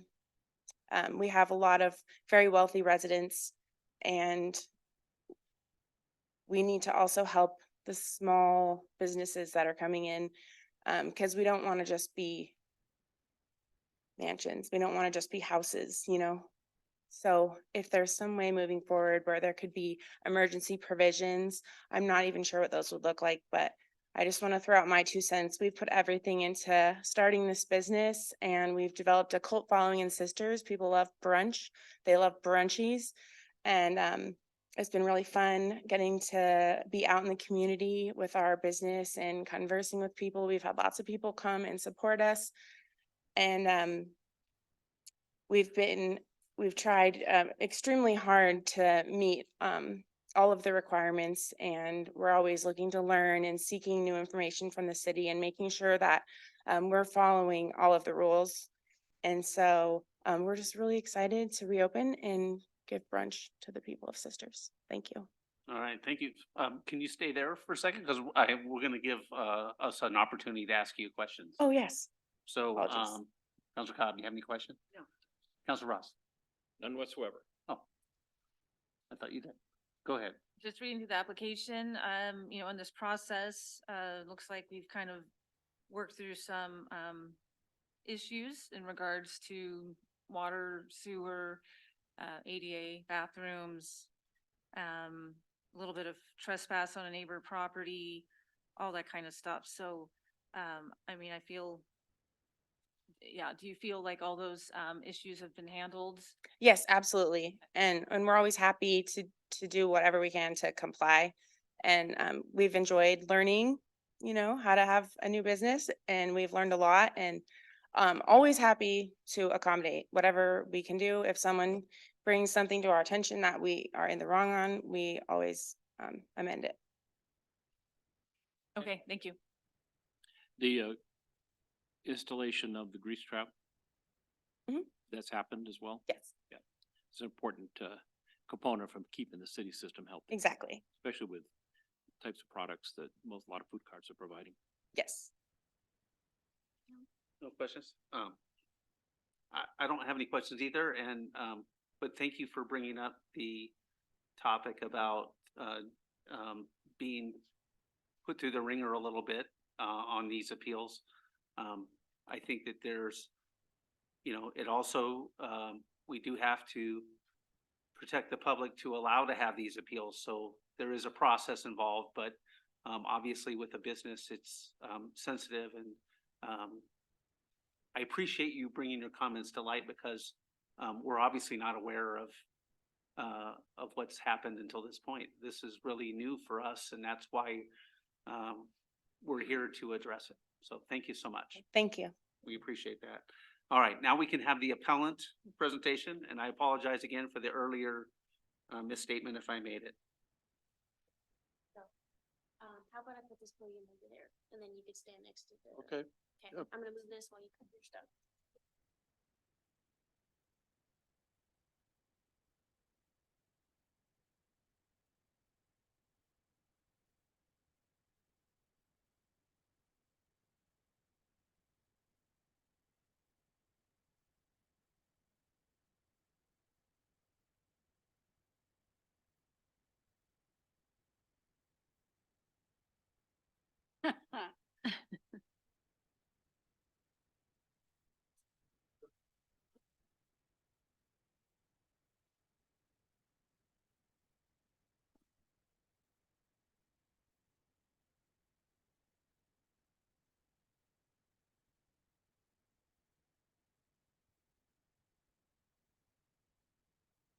Susan, can you see well enough?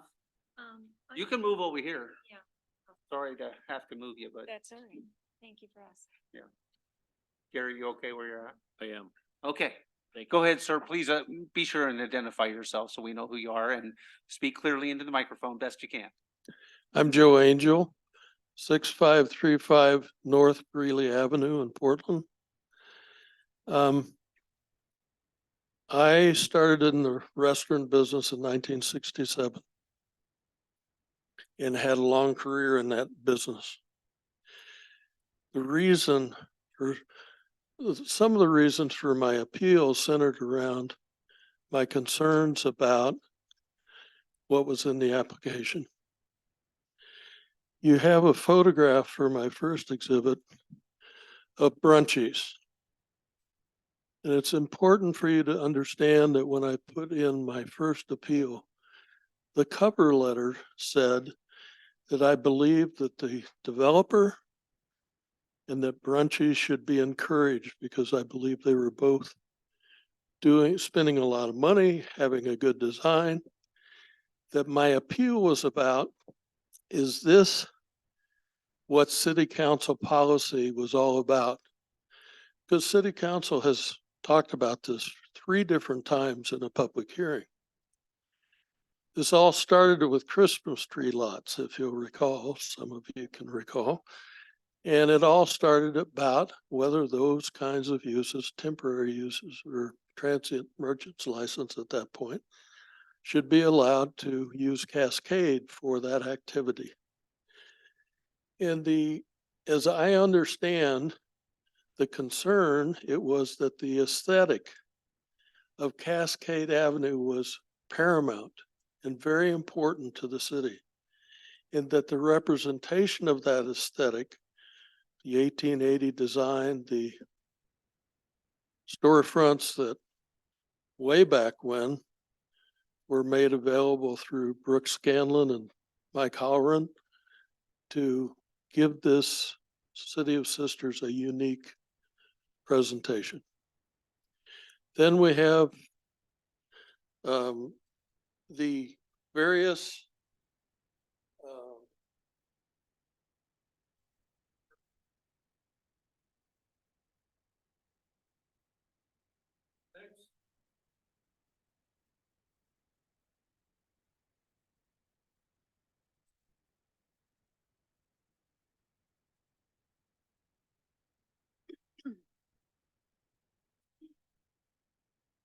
presentation you've already seen.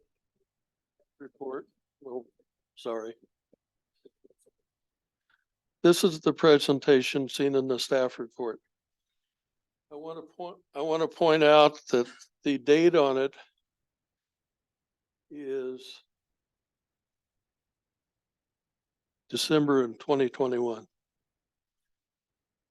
East Cascade right of way is shown right here, right of way. Somebody came up with this idea. Temporary uses are prohibited on Cascade. How can we clip through the fence? That would be a very valuable site because nothing like that is allowed on Cascade. So somebody came up with a creative idea. And that creative idea got submitted to staff, and staff said, oh, I don't know, yeah, maybe so. I don't believe that that interpretation is accurate. My English teachers tell me it's not accurate. When I read the preponderance of the code, it tells me that it's not accurate.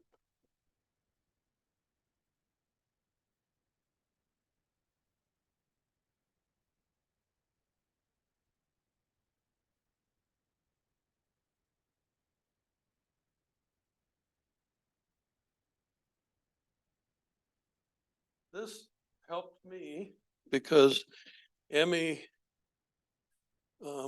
keeps wanting to say that East Cascade Avenue juts off. The right-of-way does not jut off. East Cascade Avenue and West Cascade Avenue are straight as an arrow. They go from Pine to Locust. This map that I got from Deschutes County shows the public realm and the private realm. Right-of-ways are the public realm. And Sisters has been smart enough to say, we can use those in various ways, sidewalks, utilities, parking. And in this particular corner, they said, we really need to have some public art. The right-of-way didn't go anywhere. The public art went into the right-of-way. The rest of those right-of-ways are where the public does their business. And it's appropriate to have art, to have parking, to have all those things. But they aren't roads. They're right-of-ways, and that's what the code says.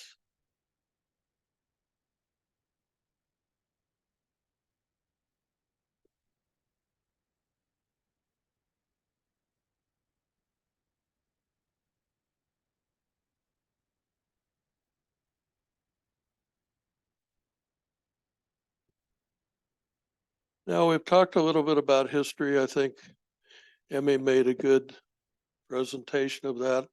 I asked her how this all came about, and this is what Emmy gave me. And I think it was reflective of the history. In 2015, I think that's when it started with the word Cascade Avenue and 100 feet. And it all centered around the Christmas tree lots. In 2020, there was a request to clean up the Cascade Avenue setbacks. And Council President Conley thanked the staff for cleaning up the Cascade Avenue setback. She hoped that that would help. And they went from 100 feet to 126 feet, which all the lots are 114 feet. And the alleyway is 12. That's where we got 126. So they cleaned up that problem. And they also went into the language of the code. This language in the code hasn't changed in those three meetings, 2015, 2020, 2022. And there was a comment about, maintaining the aesthetic value. That's a little vague, but you've lived here a long time. I think you know what that means. There also was a comment about we don't want Cascade Avenue to end up looking like Seaside. Emmy's the one that told me about that comment. So let's go over the language.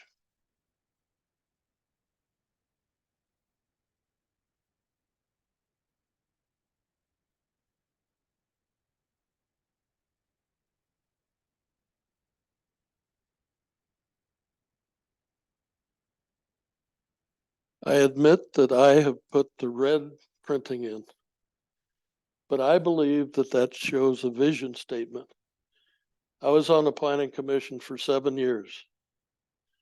I understand how things get written, but they usually are preceded by a purpose or vision statement. Emmy says, well, there's nothing in here that says this is the purpose, and I disagree.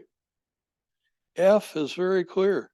Temporary uses are prohibited from locating and or operating in, on, about, or within 126 feet of Cascade Avenue or any portion thereof between Pine and Locust. This sentence is the one my English teacher wants to point out to you.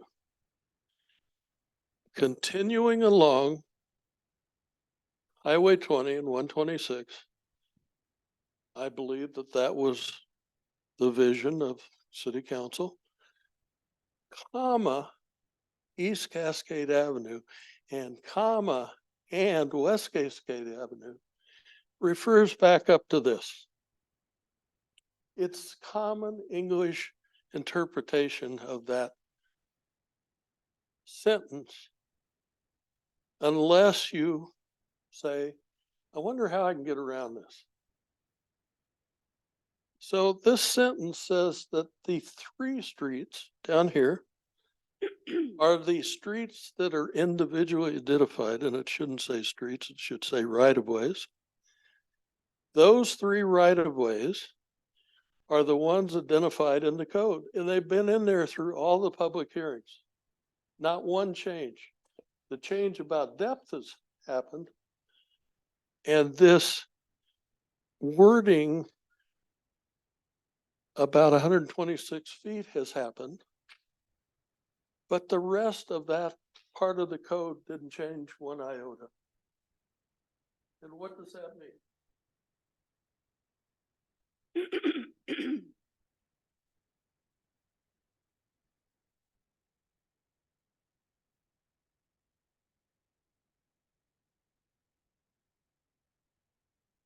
I did my measurement from South Locust, right here.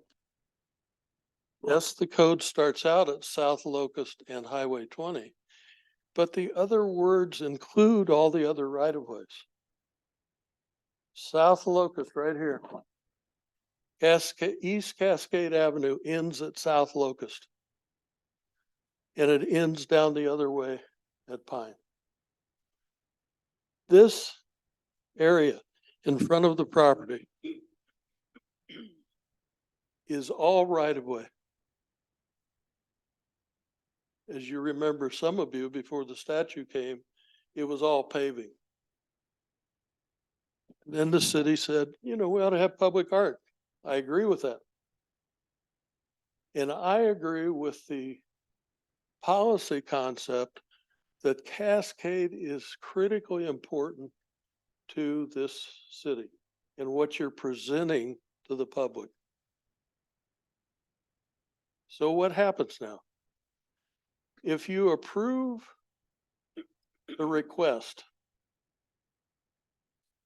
and I sell my 3 lots to some yahoo,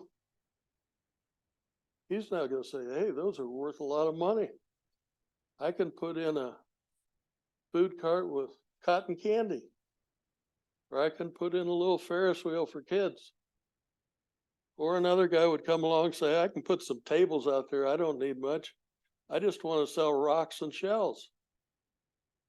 It would all be allowed if you believe the story about that being the only measurement point is the highway. I believe it is one of the measurement points, but it lists 3 right-of-ways. All 3 of them have to be used in measurement. I have nothing against Ms. Mansker. I believe she should operate and be successful, make lots of money.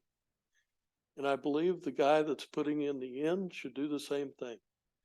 But you guys have spoken collectively as a city council, 3 different public hearings, that what you want is Cascade Avenue protected. Somebody keeps saying buffer area. It isn't a buffer area. It's an exclusion for certain uses. They can be everywhere else in town, but they shouldn't be on Cascade. And that was a policy debate you guys had. I wasn't here for it. I can tell by the words in the code that there was a concern in the community about this issue. And you kept tweaking it because people would do different things and you'd say, no, no, no, they can't do that. We're going to change this to make sure it's clear. And you came back to the same place, time and time again. So that's why I'm here. I'm an old planner myself. I served the public for 7 years on a commission. I know what it takes for you as volunteers to serve on a city council. You're elected. Sorry, Emmy. Emmy's always trying to keep me honest.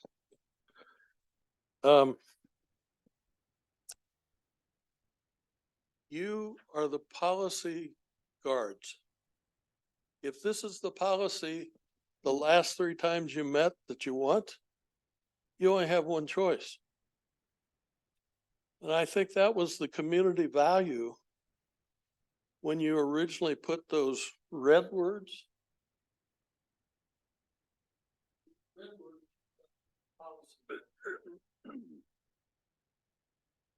I made them red. They aren't red in the code. But this was the guiding mission. And then probably the city attorney or somebody came along and said, okay, well, we got to add some clarity to this. They tried. And it was pretty good for a while until somebody said, beginning is South Locust Avenue. Emmy pointed out, it does say that, but it can't ignore Cascade Avenue or any portion thereof between Pine and Locust. You can't ignore that. I guess you could, but it wouldn't be fair to me. I don't want temporary uses on my property. And I was told I couldn't have them, even if I wanted them. That wasn't by this staff. It wasn't Emmy. It was a previous staff. You know, I come into staff all the time asking questions about how I can improve my property. They said, well, you can't have temporary uses there, but you can do lots of other things.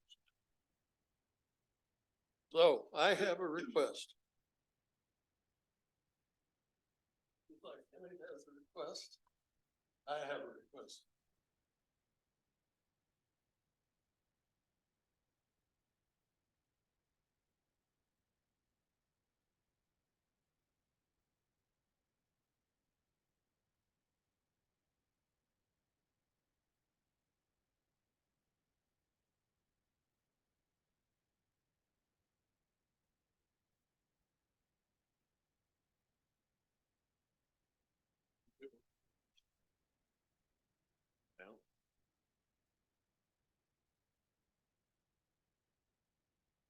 So in closing, there have been a lot of, there have been a lot of improvements. What really got me wound up is 580 feet to a bathroom. Are you serious? Could you possibly believe that? That that checked off box, and the one to go to the library that's closed, it eventually went next door to my tenant. He agreed to let him use the bathrooms, but he's not open when they're open.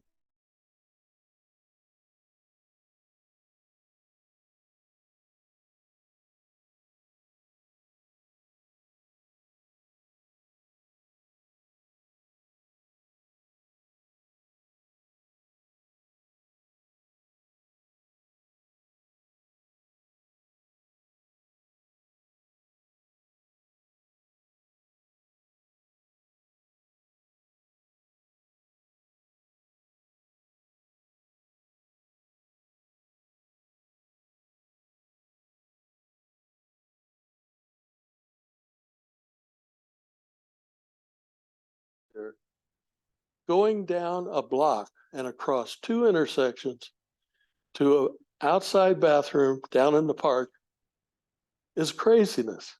Why would you even propose that? So that's what got me wound up. When I got wound up, then I started looking deeper. So I apologize, but I'm here to answer all your questions. All right, thank you. Now it's time for questions of the appellant. Mr. Angel, do you have any? Councilor Ross? I may, but I need to listen to the others to see if my Okay. process is fully formed. Councilor Letts? What kind of restaurant business were you in? I had 35 Burger Kings, 8 Chili's, various hotel restaurants.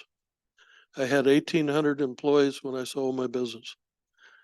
And believe me, some of the mistakes that were made in this application, it's not a big deal. You know, Scott will have those worked out.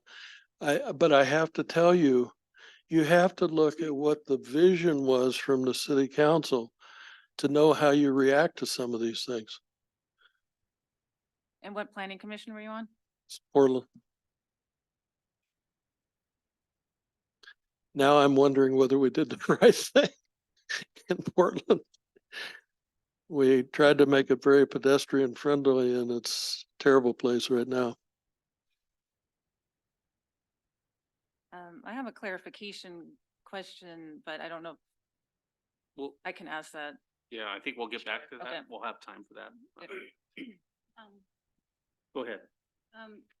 So do you think the language that you're citing relative to East Cascade and West Cascade and the Highway 20, do you think it's at all possible that the reference to Highway 20 and then East Cascade until it gets to Pine, and then it becomes, or not Pine, what is it? What street is it? 16th or? No, it's fine. It is Pine, and then it becomes the dividing east-west and That's Elm. Elm. It gets to Elm, and then it's West Cascade. Do you think that could have been the intent of those words? And not including East Cascade that goes in front of right out here? I believe East Cascade was intended to be included, and that's why it says. Well, East Cascade is included. If you come off the highway I and understand. make that turn, it's East Cascade, then you go to Elm, and then it's West Cascade. Do you think it's possible that means that? All of those streets, all 3 of those streets were included in the code for a reason. They wanted to include anything that was in the past or in the present Cascade. And there is a lot of nomenclature around this town, as you know. You know, at one point I got a map that says Mackenzie Highway. So people who live here understand where Cascade is. And a comma and then another comma and an and in the English language means all 3 of those things are included. I don't care how you read it. Yeah. And I think what I'm saying is all 3 are included. If you're driving from Bend and you come in on the highway, and then you hit East Cascade, and you cross Elm, and you hit West Cascade. Right. All three are included. And I also think that the intent sounds to me like the intent is the traffic coming through on that highway, that we, the city, don't want to have the public seeing, willy-nilly all these little different places. And when you come on East Cascade here, which I drive to a lot because I live that way, that's not a highway. That's not a bunch of traffic. I drive on it, mostly locals drive on it. That's not people that are visiting.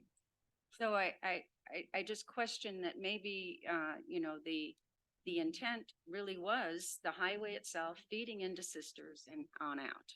Counselor Cobb, I think when we get to deliberations later, I can shed some light on that, but I think that it's probably more appropriate when we get down into our deliberations, because I was involved in city council when that decision was made, as was. Yeah, we can clarify. We can clarify that, but I don't think this is the Okay. time. The time is later on. Okay. Okay. Do you have any questions for the appellant? No. I don't either, although I did want to say impressive boards and Well, when I was on the planning commission, I learned that if I could be educated, I could make better decisions. And the people who brought in this kind of stuff always helped me. And before PowerPoint, I did nothing but phone course, so I understand fully. all right, thank you very much. Are there any more questions? Okay, it's on to public testimony before we move anywhere else. We will now invite members of the audience to provide testimony. When called, please come forward and state your name and record before proceeding with your testimony. For those attending via Zoom, please use the raise hand button at the bottom of the Zoom window to request to speak. We will conduct a roll call to see who wants to provide testimony. When your name and number is called, please unmute yourself and state your name and address for the record for proceeding with your testimony. And we're going to start with Zoom, right? I can. If anybody on Zoom would like to speak, please raise your hand and I'll unmute you. Seeing none. Okay. Now we will have attendees in the room or signed up to provide testimony. Brad Earl. Good evening. My name is Brad Earl. I live at 977 East Black Butte Avenue. I've been a practicing architect for 45 years. I spoke at the City Planning Commission meeting when they turned down the appeal. But I missed Mr. Engel's part of his presentation. I wanted to give him a chance tonight. I wanted to hear it again. So I got to understand what the Planning Commission saw in his last comment, that sometimes people come in and educate planning commissions. Well, he showed them this exact proposal and they turned him down. So they understood what they needed to understand. I've been in front of planning commission and city council and institutional boards my entire career, from little towns like this, which I love, to metropolitan cities around the country. I find this the most frivolous, egregious appeal process I've ever seen. These folks got the permit, the temporary permit. They were shut down within hours of operating that day. He appealed it. They lost the entire summer with the appeal and the permitting or the appeal process. It took all summer and into the fall. And in the 11th hour, twice now, he filed a second appeal, which they lost the entire season of revenue, their only revenue. And there's no recourse for them to get it back. I understand that. But I found this the most egregious, frivolous effort. And in my humble opinion, this is a grudge issue. This should have nothing to do with city planning and city council. That's all I have to say. And I'm going to write a note to the Nugget expressing my opinion on how this was handled by the gentleman from Portland. And I'm also going to make a point that everybody in this town comes and supports this really nice family with great food when they finally get up in operation. Thanks very much. Thank you, Brad. Do we have any others? Okay.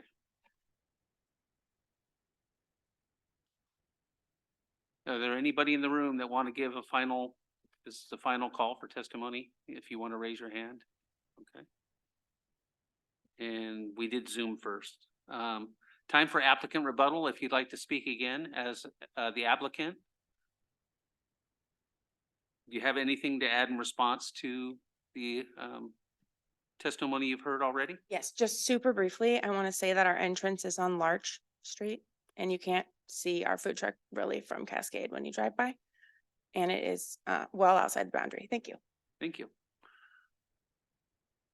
All right. Does any member of the city council have further questions of staff? No, but I do want to apologize to council. I've evidently been asking questions the wrong time and. No, and it's fine. So No, I'm it's- sorry. Oh, it's okay. We just have to be as direct as possible sometimes and yeah, so that's fine. Councilor Ross, I'm okay. Councilor Letts? I'm fine. You pointed to something. No, I've got it answered. All right. Well, let me ask, in the code, all 3 commas are there? Does the code match what is on that board verbatim? East Highway 126, East Avenue. I'm just kind of curious. The commas look right to me, but let me confirm what's in my report. I looked for it in the report, but there's so many pages I got lost. I've got tabs here. Shoot. Scott showing me. Sure, thank you. So that highlighted portion with the commas in question, that matches. Thank you. Councilor Letts, do you have anything else? No, no questions. Council President Blum doesn't have any. I don't have any either. There are no further questions. I will close the public testimony portion of this hearing. The public testimony portion of the hearing is now closed. It is time for us to have council deliberations. Our options are, as Emmy pointed out earlier, 1, to affirm the planning commission decision and approve the application, reverse the planning commission decision and deny the application, remand the application request back to the planning commission for further consideration, or modify a determination or requirement of the decision that is under review. I do remember a recommendation for number 4. Can you, I guess I should have asked this before, but I guess I can ask now is, since we're at deliberation stage, can you highlight what that modification is? Turn the page, Mayor Frieden, I think there was. Okay. There's. All right. Yeah, but wait, this morning. Yeah. I see. Okay, thank you very much. I appreciate it. That's further along my script than I have been looking.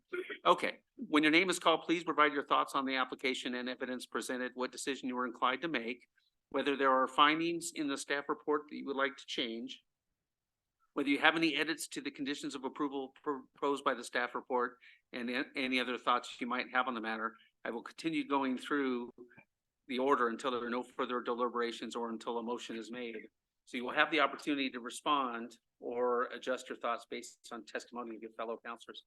I'm going to start with Council President Blum because she was involved with 2 of those 3 decisions, as was I. And I'd like to hear your thoughts on some of the intent and what we were thinking at the time when we adopted those decisions in 2020 and 2022. Right. I remember those days very clearly and the issues that were involved at the time. And I must say that at the time, we were basically only thinking of downtown Cascade. We weren't really thinking about the edges in our discussions. And then when it got time to actually put the language on paper, that was when you started with the, well, 100 feet ought to be okay. And then after that didn't work out so well, then it was, oh, well, what is it to the alleyway? And we would want it on the other side of the alleyway. And we got to 126. And then there was the idea of, well, how do you define exactly what we're talking about? And although I understand how someone who could pick this up and look at our maps in our community could say, well, this right out here is East Cascade. That was never part of the consideration or the discussion in the sense of what we were trying to protect. When it was defined, and I think that's probably what Nancy was talking about, well, thanks for defining this a little bit. We kind of added that language that said, well, are we going to do it clear to Larch and to Pine, or should we be doing it to, Locust? Yeah. Are we going to do it Larch to Pine? Or are we going to do it Locust to Pine? Well, yeah, we need to do it from Locust. So the way to define it would be Locust, Highway 2126 through to Pine. The whole area is Highway 2126 between Locust and Pine. And at some point, I'm sure somebody said, but we want to delineate it's Highway 2126 to Larch, and then it's East Cascade, and then it's West Cascade. And nobody intended that to in any way mean the East Cascade that comes in front of this area.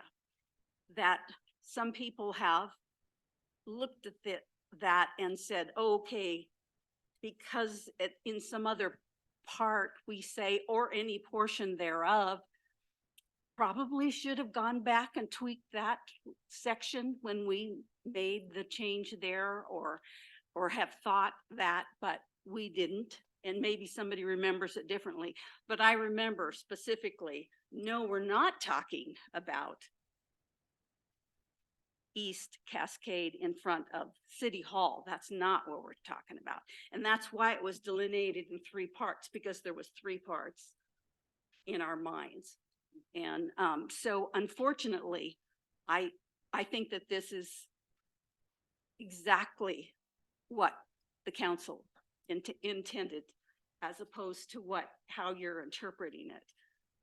So I don't see anything wrong with the staff's interpretation of what's been proposed.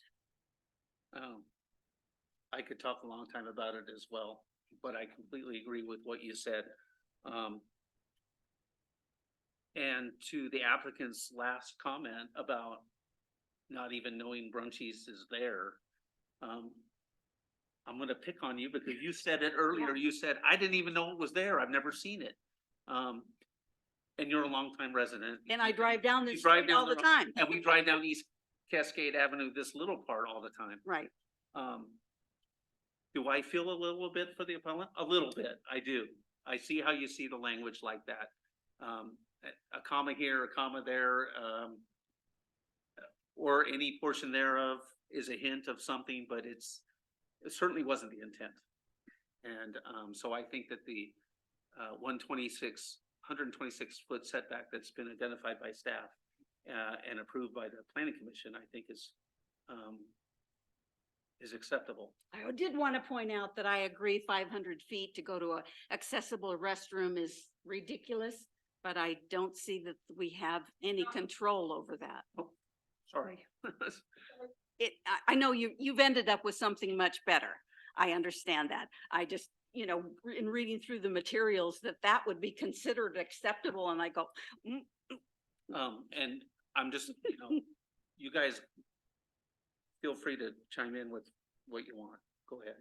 Yeah, I think that, like I mentioned earlier, that the city has already issued permits for a transient vendor to have an annual event, and it's their location. There was a lot of haggling in that process, but that location was settled on because they were using 126 feet from the US Highway 20 portion on the south side of the school district property, and not including this stretch here. Obviously, the intent was not to include this stretch here because that would eliminate the school district, the city, and the library from ever having any sort of cart or vendor or fair or anything on on their properties. And, you know, I think that would have been nobody's intent. You know, these are all public facilities and, you know, events like that, you know, might need to or occur at some time. So, so I think a precedent was already set. And the issue is that I totally can see where the appellant, yes, it's not written well. You know, it's not as clear as day. It's a little muddy. And unfortunately, that is the case. White Juice Creek is also spelled incorrectly. And if we took everything in there exactly verbatim, you could throw that out because there is no such thing as a White Juice Creek with a WY, it's WHY, in the legal geographical, spelling. So, you know, I kind of use that as that's why we have a community development department and a well-trained and hardworking staff, to interpret, because we cannot, you know, if we tried to write everything out perfectly that it was bomb-proof, it would be 1,000 pages longer, our code would be. And, you know, we're just a humble little small town with meager resources, but sometimes it's the best we can do, but we always kind of try to circle back and clean these things up when we find them. So I totally have confidence in what our community development department has found previously. And I wholeheartedly believe the intent was not to include this section of East Cascade because it's also called East Cascade to the west of here as well. So it is confusing. I do agree with that, but I think precedent has already been set, and I would certainly like to, when we have the time, go back and fix this. You know, it's been called to our attention and we should address it. And I thank the appellant for doing that. But that's all I have to say about that. I was not on the city council at that time, pre-election, but I was on the park board. And I was at every one of these meetings because I was very concerned about the misspelled White Juice Creek language because we were treating some things there to try to protect the habitat and watershed. So I sat through all these meetings. And it was very clear to me by the discussions that occurred and by the information that was given that this was applying to Highway 126 / East Cascade / whatever you want to call it, had nothing to do with the street in front of this building.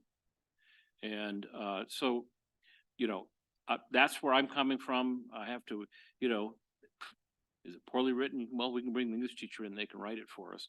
But not my favorite subject, but I didn't write it either. So my point is that it's very clear from the two counselors that were present at the time and from this counselor who, while he was not in a voting position, sat in the room all the way through, paid close attention, that we were really discussing how we were going to address the issue along that highway corridor of people who were finding ways to work around the transient lodging, the transient merchant stuff, setting up booths and trying to compete with scheduled events and big events and things like that. It got very confusing to our guests as to what they were here for and what weren't they here for. And so it was every intention to be sure that we included the alleys because that allowed us to really kind of clearly define where these sorts of activities could occur and couldn't occur. And I will say one more thing. I live on Locust Street, so I drive by here all the time. I went out and looked for it today to find out where you were, to look at the property and the grounds. So, in behind the newly remodeled inn. And I don't find it objectionable. I don't find it problematic. I'll have to wait to see that sign lit up to know if I like it or not. But, so as far as I'm concerned, yeah, this, I can't call it frivolous. I think you have a valid concern. I think you've done a good job of making your presentation and position, but because of the history I have of what's occurred here, I can't agree with your findings. Councilor Cobb. Yeah, I just want to thank the gentleman for his efforts and his great displays and explanations. And I'm sure it was a lot of work and a lot of time on your part. I too feel that, the city has done their job and due diligence, and I don't really see where I should say, speak for myself. I don't see where I would want to, refuse the business brunchies from continuing, so. Sounds like I could take a motion for option 4. No, Option, option 4 is amended. That's the Modified one, condition. that's the recommended, that's the Okay. recommended. Okay, that's the recommend. Okay, yes. Well, Yeah. yeah. that's what I was trying to ask earlier, yes. It's been a long Yeah. night. All right, so I move that the city council adopt resolution number 2023-13 as amended, which affirms PC resolution 2023-07 and the administrative decision of file number TU 23-05 with modified conditions of approval. Second. We have a motion and we have a second. You can choose whichever one you want. Is there any further deliberations? I want to say one more thing. Staff and planning commission did a very good job here. I think you did great. You're following what we do as a city. Is it easy? Sometimes not, but you guys did great. So thank you for your efforts. I will do a roll call vote. Counselor Cobb? Aye. Okay. Counselor Ross? Aye. Counselor Letts? Aye. Council President Blum? Aye. I'm Mayor Free and I am also an aye. So we are done with that issue. Thank you so much. Passes. All right. All right, next up. Let's see. One last item. Yeah. Discussion and consideration of motion to approve professional services. Okay, thank you, council. Oh, give us the lowdown. So this is an agenda item to approve a professional services agreement with Kittleson and Associates for the design of the East Portal Phase 1 improvements. Those improvements include new accesses to Hood Avenue and Cascade Avenue, the transit / rideshare parking lot, the main parking lot for the complex, the loading island between that parking lot and the pull-through bus lane itself, multi-use paths all the way around. In fact, there's a path on the east side, so it'd be a multi-use path on the south and then the west side to complete the triangle. As well as just getting everything ready for the EV parking area that will follow with the carbon reduction grant. So this will include meeting with CEC, determining what kind of power requirements are going to be needed for those chargers, as well as what power is available. And if we have to upsize transformers, vaults, provide the conduit layout, essentially get all the infrastructure in for the improvements. So as soon as we have a signed agreement, we will have a kickoff meeting with not only Kittleson, but the survey team, as well as CEC, to start working on the plan of the design and how that's going to be coordinated and the timeline that's going to occur in. So we have this budgeted in this fiscal year, 23-24 through June 30th. Having never designed a mobility hub, we gave a little bit extra time on the contract out to the end of August, just in case we run into some design challenges. So Thinkability issues. yeah, any questions? Excited. No? Nope. I'm excited. We're all Fantastic. excited with no mobility issues. No, it's the idea. And didn't we get a grant match to add to this or whatever? So Yeah, with the carbon reduction grant, I'll give you a little bit more and on the step update and how that process Thank is you. going. You bet. okay, sorry, I didn't mean, I get excited about this stuff. That's right. All right. No questions? No. I don't have any questions either. Just, Great. can I help you dig or something or what? Not yet. Shall I move to? You gotta draw it pretty first. Okay. All right, go ahead.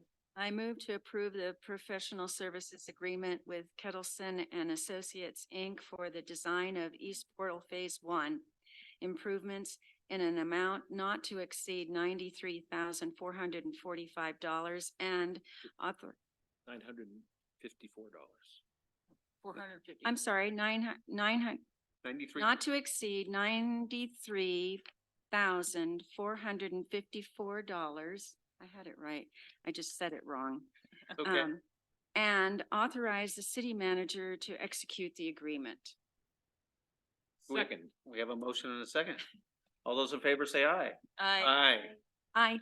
There you go. Great, we'll get to work. Thank you. I transferred All right, my- other to business, staff comments? Thank you. Yep. Go ahead. All right, thank you, Mayor. I kind of Council. like this now. After. Yeah, I'll take after staff that. ready. I'll start with my report.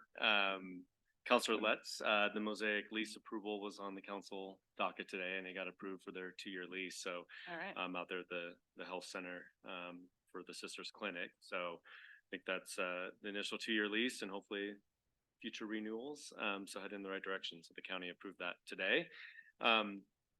We're hoping to publish our first e-newsletter, city newsletter tomorrow, if all goes well with our email distribution lists and any tech stuff we need to figure out. But we're excited to start pushing information out about what the city is up to, what we're working on. Reminder about our joint meeting with the Planning Commission is next week.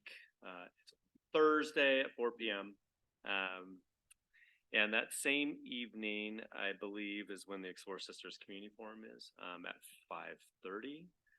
So depending on how long the joint session goes, the topic, of course, is the UGB sufficiency analysis on the evening of the 19th. So could go long.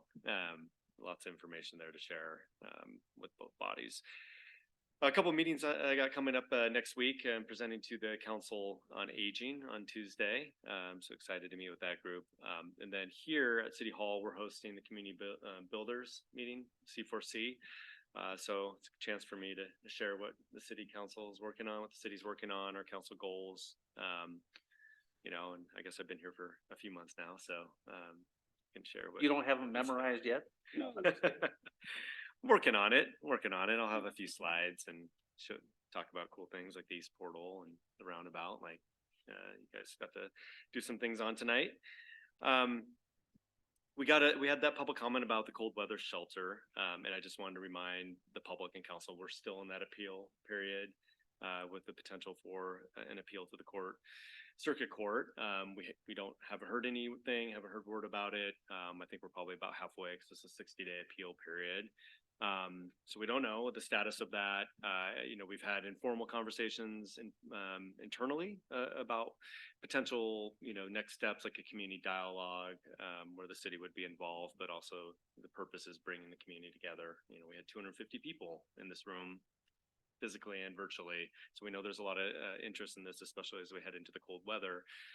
So I'm not committing the city or council and you know, anything formal tonight, just saying that we are, you know, having these informal conversations internally and talking with some community partners and other agency partners too about what maybe some involvement from their side would be too in helping kind of facilitate or mediate a roundtable, a task force, something to continue this conversation and see if we can come up with a temporary solution coming out of that.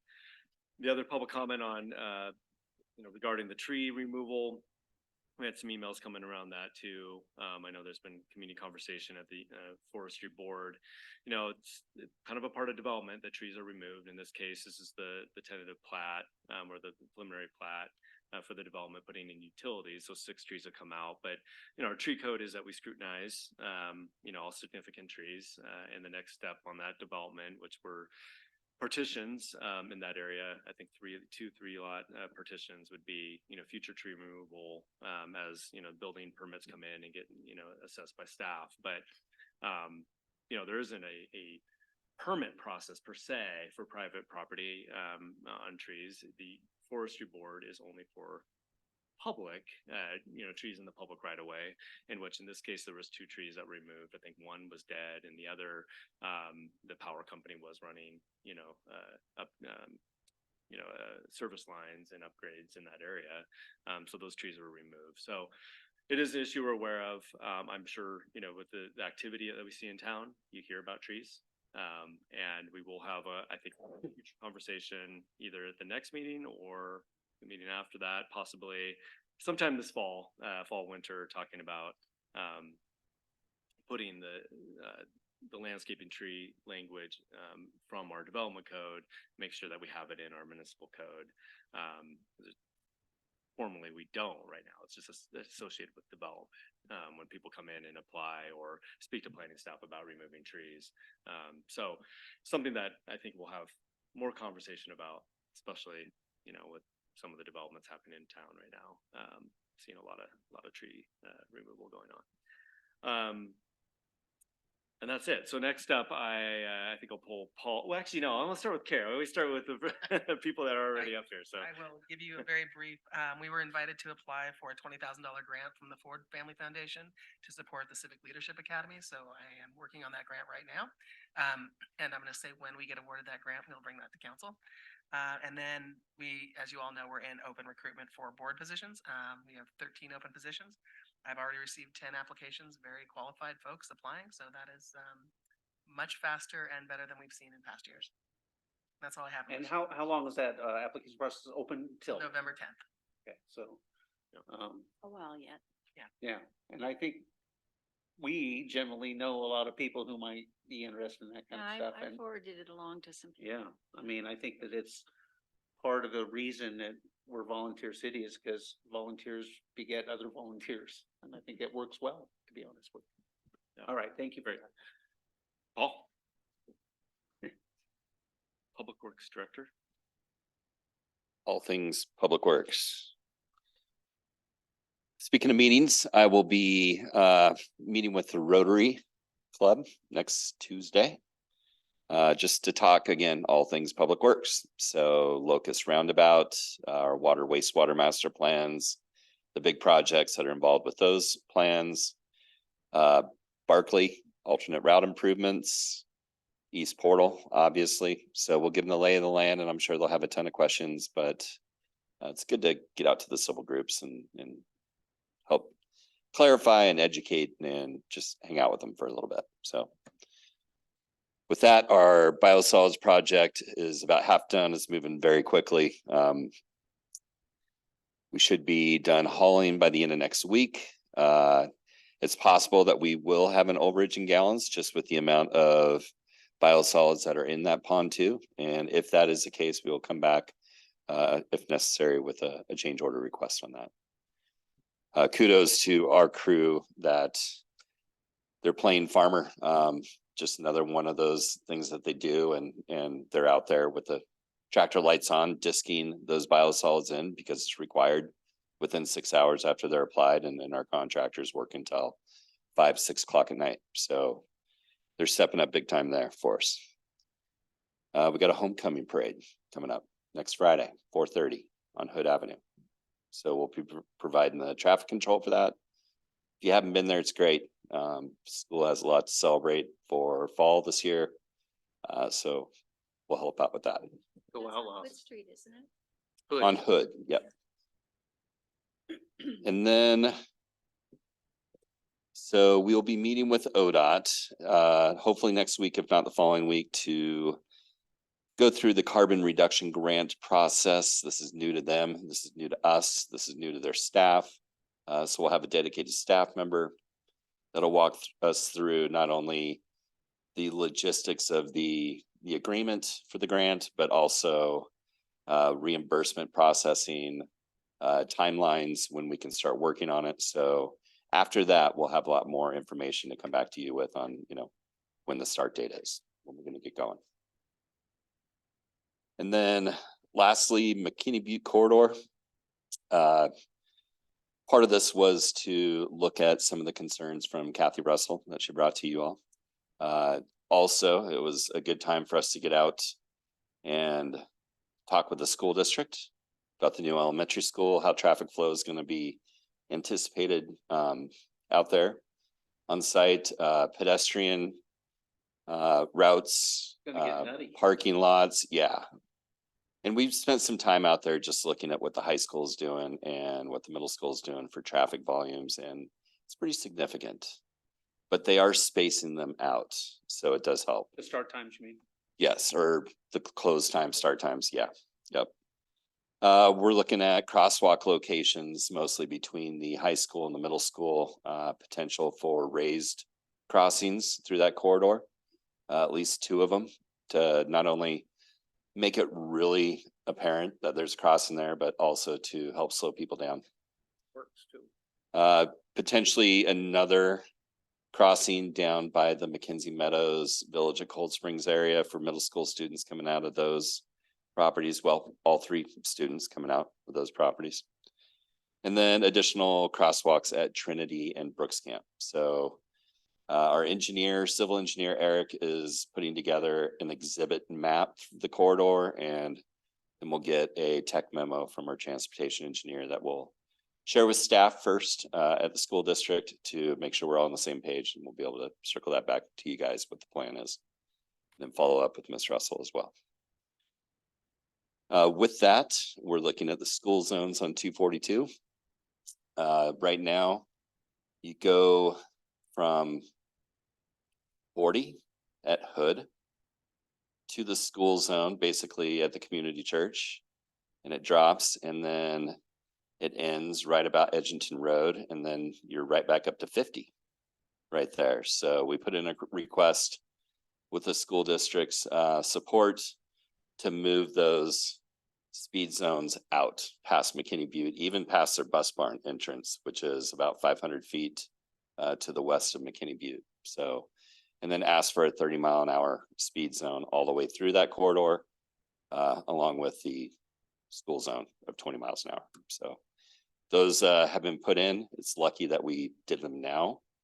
According to ODOT staff, they were off the record, able to slide us in front of quite a few others just because how important that corridor is. So sorry to be long-winded, but that's all I have. That's a good corridor. It's gonna have to be that. Yeah. It's already kind of crazy. It's been Yeah. a racetrack at night anyway, so That's I think it's gonna be great. Yep, we'll involve DCSO, obviously, in those conversations with the corridor improvements as well. Cool. It's impressive how lucky we are to have you working with ODOT and stuff, because they were obviously impressed with you too. And tonight complimenting you, and so congratulations on that. Yeah, I think we're lucky to have the Region 4 staff that we have and the longtime relationships with them. Yeah, thank you. Thank you. Ms. Paul. Go, finance director. Jordan's lucky to have all you guys and ladies. You know, all those applications were for budget committee members. You know that, weren't they? Work on the applications for budget committee Yeah. members. That is All right, I don't have much. We'll keep this brief. I know it was in a long meeting anyway. As far as the finance department goes, we're still working through a lot of the teething, if you will, with the accounting software transition, the file server software transition, and the online payments. So a lot of just moving parts with all those things in terms of, you know, coding for firewalls and everything between, just kind of taking a lot of time above kind of our normal workload. So, and auditing too. So we're still working through field work on that front. Just a reminder, Louis Kraz, the UT1 employee that I mentioned last meeting, is going to be starting on Tuesday. So that'll be exciting for the crew, get a little bit of help there. And then campground. So the campground, if you might have noticed, was also very busy on Harvest Fair weekend.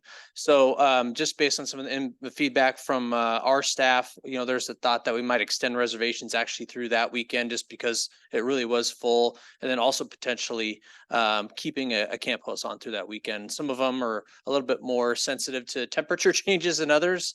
But one set that we had this year was willing to stay. So we'll entertain that as we talk to them before the season as to whether or not they're willing to do that. It was full, definitely. It was, yeah. Yep, it was full. Was full. The whole town was full. Weather obviously has a lot to do with it. There's been weekends when it hasn't been as as nice, and we didn't have as many people around, but this one was definitely nice. So I also think having reservations allows vendors to reserve a spot where they can be, where they aren't trying to find a place on the street to sleep at night because they don't have a hotel room. indeed, yep, that was also, Back of their van. yeah, that was also some of the feedback that we received from those vendors. Yeah, that'd be nice if they could kind of reserve a spot so they're not fighting for it as well. Yep. And other than that, that's all I have. Michael, is that not the shirt that you had on yesterday? No. Oh, is it not? Did you? Remember the? I found it on a chair in the lobby, so maybe. I just was going, but that's the shirt. Yeah, this is a Christmas gift, I believe, Thanks for pointing out. Actually- Michael. Better pick. Yeah. for my mom. No, I'm not into who looked better. In it. I just thought it was- Who wore it better? Let Uh, the record show that the shirts were different. Yeah. Okay. Okay, well, thank you. Thanks, Joe. Thanks for wearing my shirt. Sorry, Scott, I think this is the third time in a row you've been last. I don't know. I don't know, I don't mind. Not alphabet. It's not by design, is it? Yeah. It's not where I rate with. It's kind of like line of sight. Who has the longest to drive? They go left. Yeah. Just want to congratulate Amy on a job well done. Exceptional. She does great work. And on a first name basis with Helen. She's somehow been able to get compliments both from the applicant and the appellant at the same time. That takes skill. Yeah, so good job. That is You public might want to service. be sure that check your status on a weekly basis. There might be a new, She might be moving on. might Well, be a new office. I'm gonna keep looking around over my shoulder then. She's going places though. Like, she sticks with this planning stuff. So we got a joint meeting next week with the planning commission on the UGB report. So you'll get a packet tomorrow, probably tomorrow afternoon. And it's got a lot of technical information. And if you have any questions on it before the meeting, please don't hesitate to reach out. Any big surprises? I can't tell you yet. Oh, You'll have to read tomorrow. Okay. Yeah. Some interesting results. So, yeah.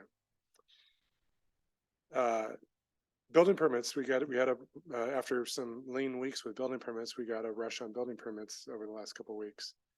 Both at the Woodlands, Grand Peaks, and then the Village Meadows, which are the habitat lots. And then we even got building permits in for the multifamily at Sunset Meadows that isn't even approved at a site plan level, but they're so eager to get going that they've already got their building permit plans in. So, Wow. yeah. Planning Commission had a work session on the short-term rentals last week, and I think I heard that went well. I wasn't there, but got a lot of good feedback. They agreed with a lot of same things that you guys did.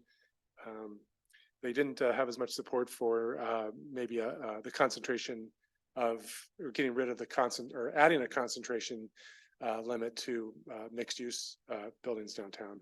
They seem to support it for residential only, but we're drawing a distinction between mixed use and residential only.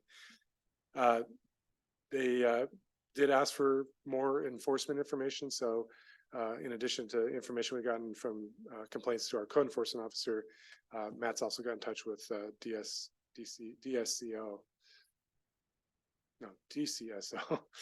to get their calls, because a lot of these calls come in after hours and they come to those guys instead of our code enforcement officer. So he'll be able to share a lot of that information back with the council and planning commission when it comes back later. And then we're also talking about maybe doing a survey of the existing owners to see kind of what their operating characteristics are. Do they just run out of room? Do they run out of whole house? Do they do it? How often do they do it? What would you do? What's that? I'd like to know who's a resident, who isn't a resident too. We can ask all that information. Yeah. Set like an ADU. Yep. What would you do if you couldn't do short-term rentals anymore? Would you rent it out long-term? Trying to get an idea of that. All down. Huh? Were you what? Shocking. So we got that going on, and it's a good way to get those folks aware that there's potential changes to the short-term rentals. We don't want to have the same situation like we did with the mini storage when they kind of came at the last hour and they weren't aware of these changes. They want to make sure they're aware. defensible space, we're going to start with starting to kind of craft what types of changes we might put forth for defensible space and building hardening. And so Matt's going to take that one on. He's also going to convene an advisory committee of the chief, the state fire marshal office, which is helping to craft the state defensible space standards, and get them all on an advisory committee to help us advise us on that process, and that'll be good. Private tree removal, Jordan was talking about that. We're going to hope to bring that back October 25th to council with some revisions. And then we had the Parks Board meeting. I don't know if, I don't want to steal your thunder. You're going to address that later, the Parks Board? I'll leave it to you. You can do it. Let me do it. I don't want to steal your thunder. We brought in response to some community interests, and it's also in the Parks Master Plan, but some community folks have kind of pushed it a little farther to the forefront. We decided to take it to the Parks Board to get their opinion on siting and characteristics. And so they directed us to do some feasibility analysis on how big they should be, what kind of amenities they should have. Dog parks. It's late. He just forgot. You buried the lead. You buried the lead. I Oh. should have just done it, man. I'm sorry. I gave you the carry and you just. Yeah. What am I talking about? Guess. Yeah. I think it was time. So we came back last meeting and with some information and some potential sites, and they kind of processed all that information, and they felt that the East Portal site would the parts that aren't being utilized for multimodal would be a good spot for a dog park. So we're going to do some more investigation on it, create a site plan, and maybe come up with some costs, and we'll obviously run it by council before we get too far. But that's what they thought was the best place for it. I think that there are some western side of the city residential neighborhoods that would really like that. Some, I think they feel left out a little bit because they're so concentrated over by the schools, and I think that's probably a pretty good idea. Yeah, one of the Parks Board members pointed out there's a lot of multifamily over there now, and there will be in the future, and those folks may not have the space to. I mean, land is a premium, right? So, hey, we got a little bit of open space. See if it can work. Yeah. All the benches towards the view. Yes. Yeah, I think it's a good spot. So Cute hopefully. fencing, you know. Yeah, cute. Doggy. Maybe we With- can with do a bump- dog theme in the naming. Yeah.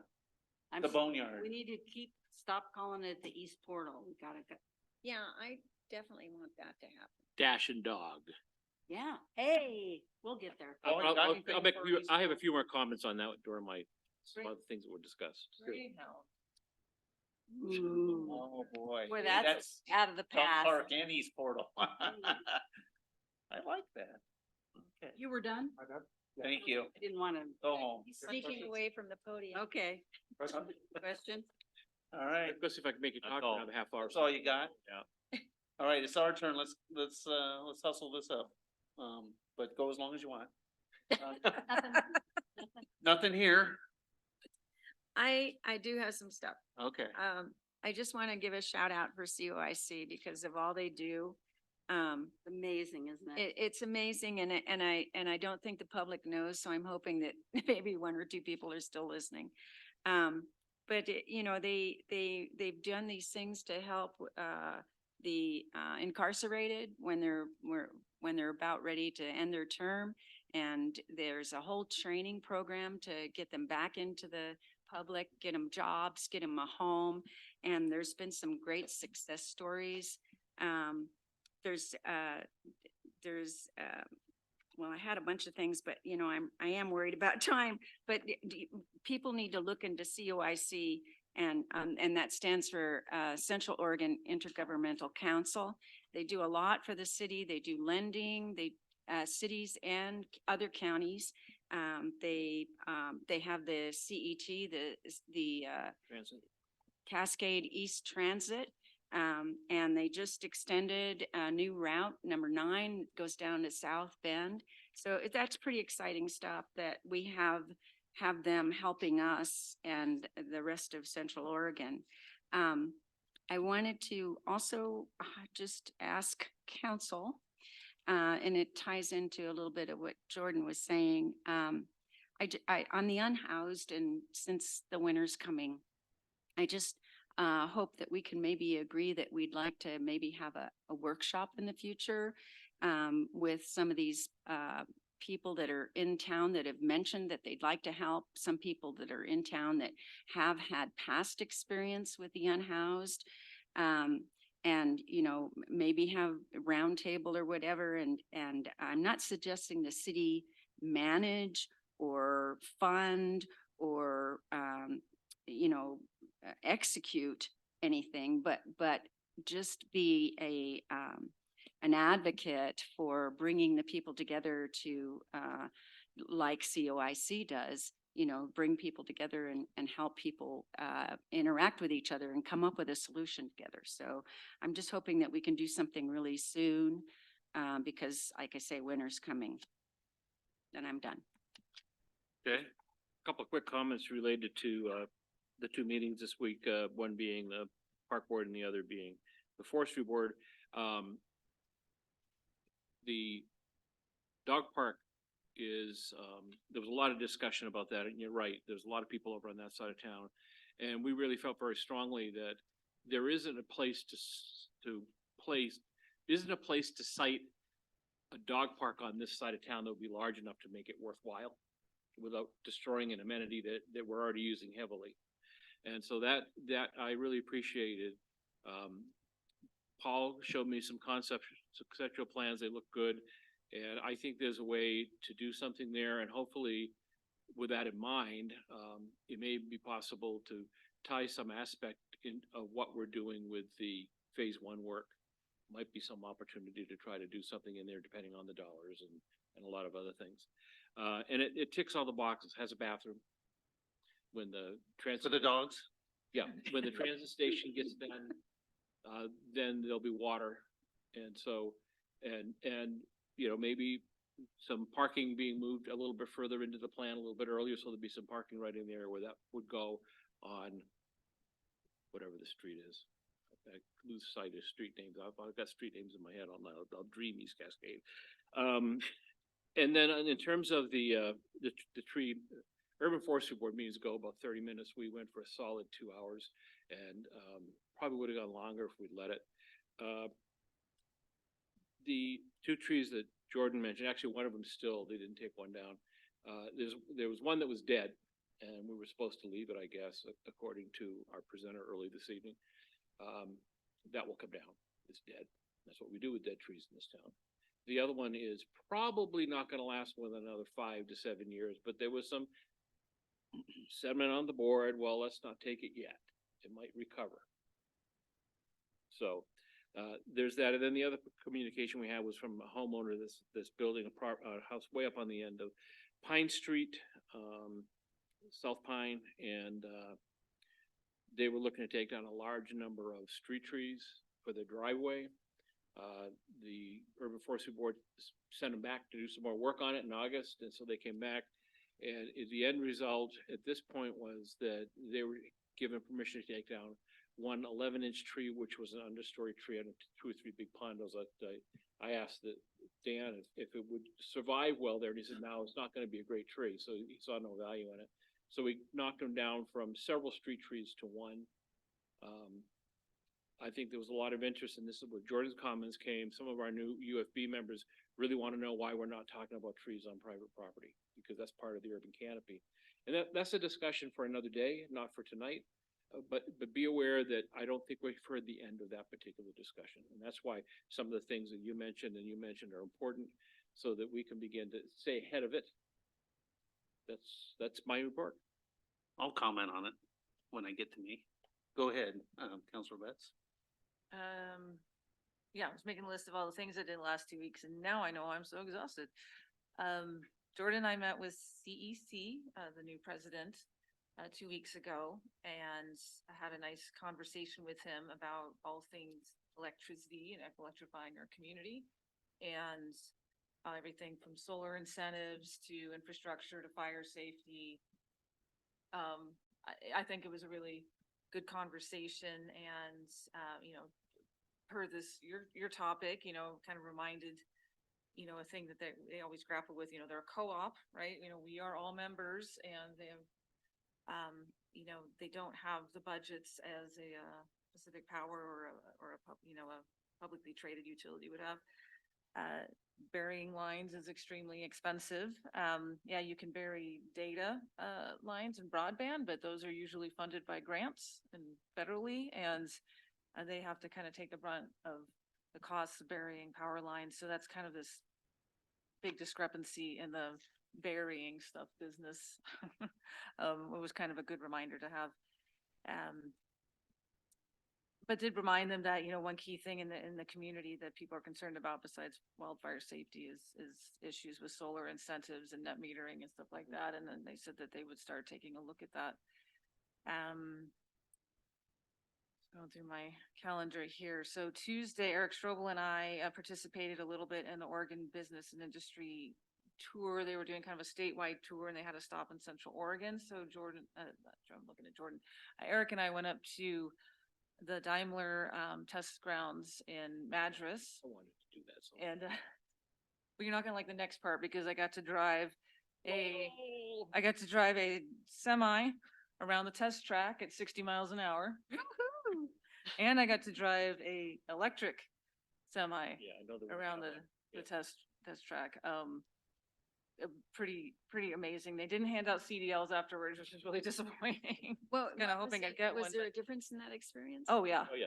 Oh yeah. I mean, it was like driving a car, just a giant car with the electric one, it was, I mean, granted, we weren't driving, it was an automatic diesel semi, not a manual, but, obviously huge performance and, there wasn't shifting, there wasn't noise, all that kind of stuff. But I also dovetailed into our CEC conversation that Jordan and I had a couple days previous about charging infrastructure. CEC said this, Daimler said this, because I asked them being able to charge a truck, especially in sort of quick fashion would, I don't know what did CEC say? It was something about basically the equivalent of all of the electricity that the city operates on to charge one truck. Wow. So, just something East Portal visioning or something, we're the first community over the mountain, right? So We'll need space for a nuclear power plant. granted, the state has made a lot of very, very stringent rules about electric trucking. And while the technology is getting there on the electric truck side, there is almost zero infrastructure. So And it's not coming fast, no. unfortunately, because of that Yeah, issue, it's just it's. Well, You go, it's not where is just- all the electricity coming It's from? not just power, it's land. I mean, we didn't have places to park all these trucks that would have to stop here. You know what I mean? We don't have the area. It's acreage. But anyway, go ahead. Yeah, I attended, thank you, superintendent's coffee, and he discussed a lot of the crossing issues and, that you had, and so I won't double what you said because he said a lot of that stuff. They're thinking the elementary school will be done May 1st. Which will be great because it'll give them a lot of time to move in and they might even be able to have summer school over there. And they're still working with the Parks District, obviously, on that agreement to take over their building and how they're gonna hammer that out because there's some other entities that want to sublease that. Had the vision implementation team meeting. Jordan was there as well. And the main topic there for the most part was they're going to do some unsung hero awards. So look for that flyer out and about. If there's anybody in the community that you think is an unsung hero in the Greater Sisters community, there's awards open for that. Kind of C4C is taking that on. And then obviously I think we recognize that there's some updates that need to be made to the vision. There's some things on the vision that have been accomplished. East Portal is one of them. I mean, that was, things that we can kind of check off the list. Other things are bubbling up like daycare and that. So it's kind of a process of, all right, how do we, it was supposed to be a living document, but how do we add things without we don't want to go out and reinvite the community and do a 2-year process again. And, so trying to finesse that process. Bicycle Pedestrian Advisory Committee with Deschutes County. They are having the Bike Ped Summit in Sun River and 2 Thursdays, whatever that day is. I didn't write that down, but that's open to the public. It's free. You just have to sign up and I can get access to that if anybody's interested. It's going to have some really great speakers. Have a nice lineup. And they also, is my time up? My 3 minutes? No, that are was up? my bedtime. But there's also an ODOT representative who does the bike ped infrastructure for ODOT for this region, and he kind of reiterated the to our group the dire straits financially that ODOT is in, and that we were basically very lucky to kind of squeak in under the line with I think the work we're getting with obviously the roundabout, hopefully traffic alterations by the schools, and also the money we're getting for the EV charging and East Portal, because even though they kind of get this steady funding stream from the federal government on federal highway projects, everything else is drying up, operations and maintenance. I mean, they said they were even talking about what passes they weren't going to plow. That's so that I can get a kicker that's 3 times bigger than I've ever gotten. That's so silly. So that's fun. Let's see. Attended the bike park 242 opening this Saturday out at SPRD, and so thanks to Central Oregon Trails Alliance and all local people who worked on that reopening, and there was lots of kids there, lots of people there, so it was Free helmets? and free helmets, yes, for kids. So it was well attended, which was exciting. It was a beautiful day. They wouldn't give me one, so I didn't go. They're kids' helmets. Yeah, it was technically for kids. Yeah, Kids. I know they were. And then yeah, the mayor and I will be going to League of Cities conference early tomorrow morning.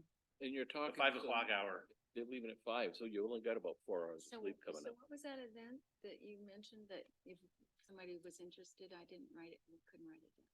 Oh, the Bike Ped Summit. Okay. Chiefs County Bike and Pedestrian Summit. They usually try to do one a year. Sun River. It's in Sun River. Oh. It's kind of a 9 to 2, 9 to 3 o'clock Bring your own bike. event. People park a mile away and then bike the rest. Well, I think some do, yeah. Came all the way from Sisters. I'm like, right. Sure. Yeah, I'm sure people park probably up at Lava Lands. and Park bike it, in. yeah, park at Benham Falls and come back Yeah. up over, yeah. Steal a couple of TVs along the way and. Yeah, yep. Oh, that's impressive, all that you've done. Yeah, she's, Now I know I am tired. It's busy 2 weeks. okay. Thank you. I'm the last guy, so I'll try and keep it short. I have to respond to our commenter about houselessness, but to echo our city manager's comments, there's obviously nothing going to be said about the cold weather shelter themselves in that application because of the appeal timeframe. So I won't say anything about that, but obviously we're all interested in discussions about what's going to happen. I'm always hoping that we get some really interested folk from the public that come to us with some good ideas about temporary shelter for the winter because it is upon us. We're also reaching out internally to people, and there's going to be more in tie. It's a building topic. Obviously, we're starting from scratch in a lot of ways, so but it's just going to take time for that. But I do want to encourage the public that we're doing what we can now, and we'll be doing more as soon as we can, I guess is the best way to put it. I wanted to talk about Explore Sisters because Carrie didn't, but we did see some fun stuff. We saw early logo work, early font work, and color mood boards, colors picked. I'm just going to say that it's going to be great when you all get to see it. I can't wait for some kind of reveal. I don't even have a copy of any of it because they're not passing it out yet. On the QT. Yeah, but it's really, really cool. The one thing, I want to talk about trees for just a second. Because on private property and public property, both, if you're building housing, you are going to have to remove trees. Yep. The housing issue to me is not more important than trees, but it's very connected. And sometimes you just have to lose a few trees. I think we as a community can say, hey, when we're going to lose a tree, let's plant a tree or something like that and find out ways to help keep our canopy as good as possible and ensure future canopy. I think there's ways we can probably do that. But we don't want to discourage housing for the sake of some of the trees. I think that there's definitely a balance we can hit on that as well. Like we're trying to balance many other things such as houses and shelters and things like that. There's always kind of a middle ground and things are interconnected. Obviously, fire mitigation is a part of that conversation and maps. There's all lots of moving parts to the tree conversation. So I hope nobody goes off the chain about one side when you have to think about the other issues as well. And then lastly, I will be at LOC. The one good thing that I get to do is I'm going to have lunch with the new city manager of Silverton, which is Corey Misley. So I'm gonna get to have lunch with him on Friday. You're welcome to come along if you want. So you decided not to stay with the firm and go back into the city manager? I'm just telling you what I know. I'm gonna say hi. If you guys have any messages of whatever for him, I will certainly pass them along. We've But I'm ruined looking it for forward to anybody it. else. Anything else? I have one more thing. I'm sorry. I'm That's really okay. sorry. Did I Really screw quick. up? No, no. Oh, good. This is something I forgot. So I got a letter today about, COIC, they're forming the Regional Housing Council, and they asked for a representative from each city, that's a part of, it's gonna be a part of this RHC. And they said, best practice would be the same representative that's also in the Coordinated Houseless Response Office, which. And they asked for responses by the 20th, which, got this afternoon. I was like, oh, okay. So, And what is the nature of this position? well, the idea of establishing came in 2022. So it's basically coordination among the entire region that's COIC. So I think it's a little bit broader than the CHRO, but, What's the response letters again? requests from service providers, funders, regional housing and houselessness leaders.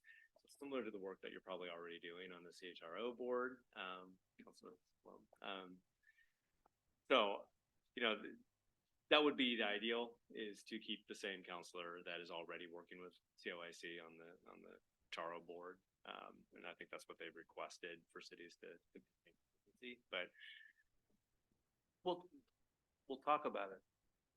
Yeah, I mean, it would be nice to know, how often. Trying to give her an Yeah. out, right? Do they have any parameters? first meeting will be in December, and I'm sure it's one of the things we can change our liaison to, appointee Yeah. if we need to, if you're overtaxed, but. Well, it's just, will they? I know who's actually overtaxed. accomplish anything? Yeah. That's, Well, that's another company. that's where the rub is. Yeah, yeah. Coact is kind of becoming. And lastly, right before we go, I did again want to thank the Dark Skies community for coming out. I just think that their input is invaluable. Just like on the shelter issue, I wanted people to come and do that, and they did. Passionate community, love it. Let's not change a thing in that regard. Let's keep having these discussions. Some are harder than others, and let's just keep on keeping on. Oh, by the way, we already signed checks, so no checks. You can leave right now.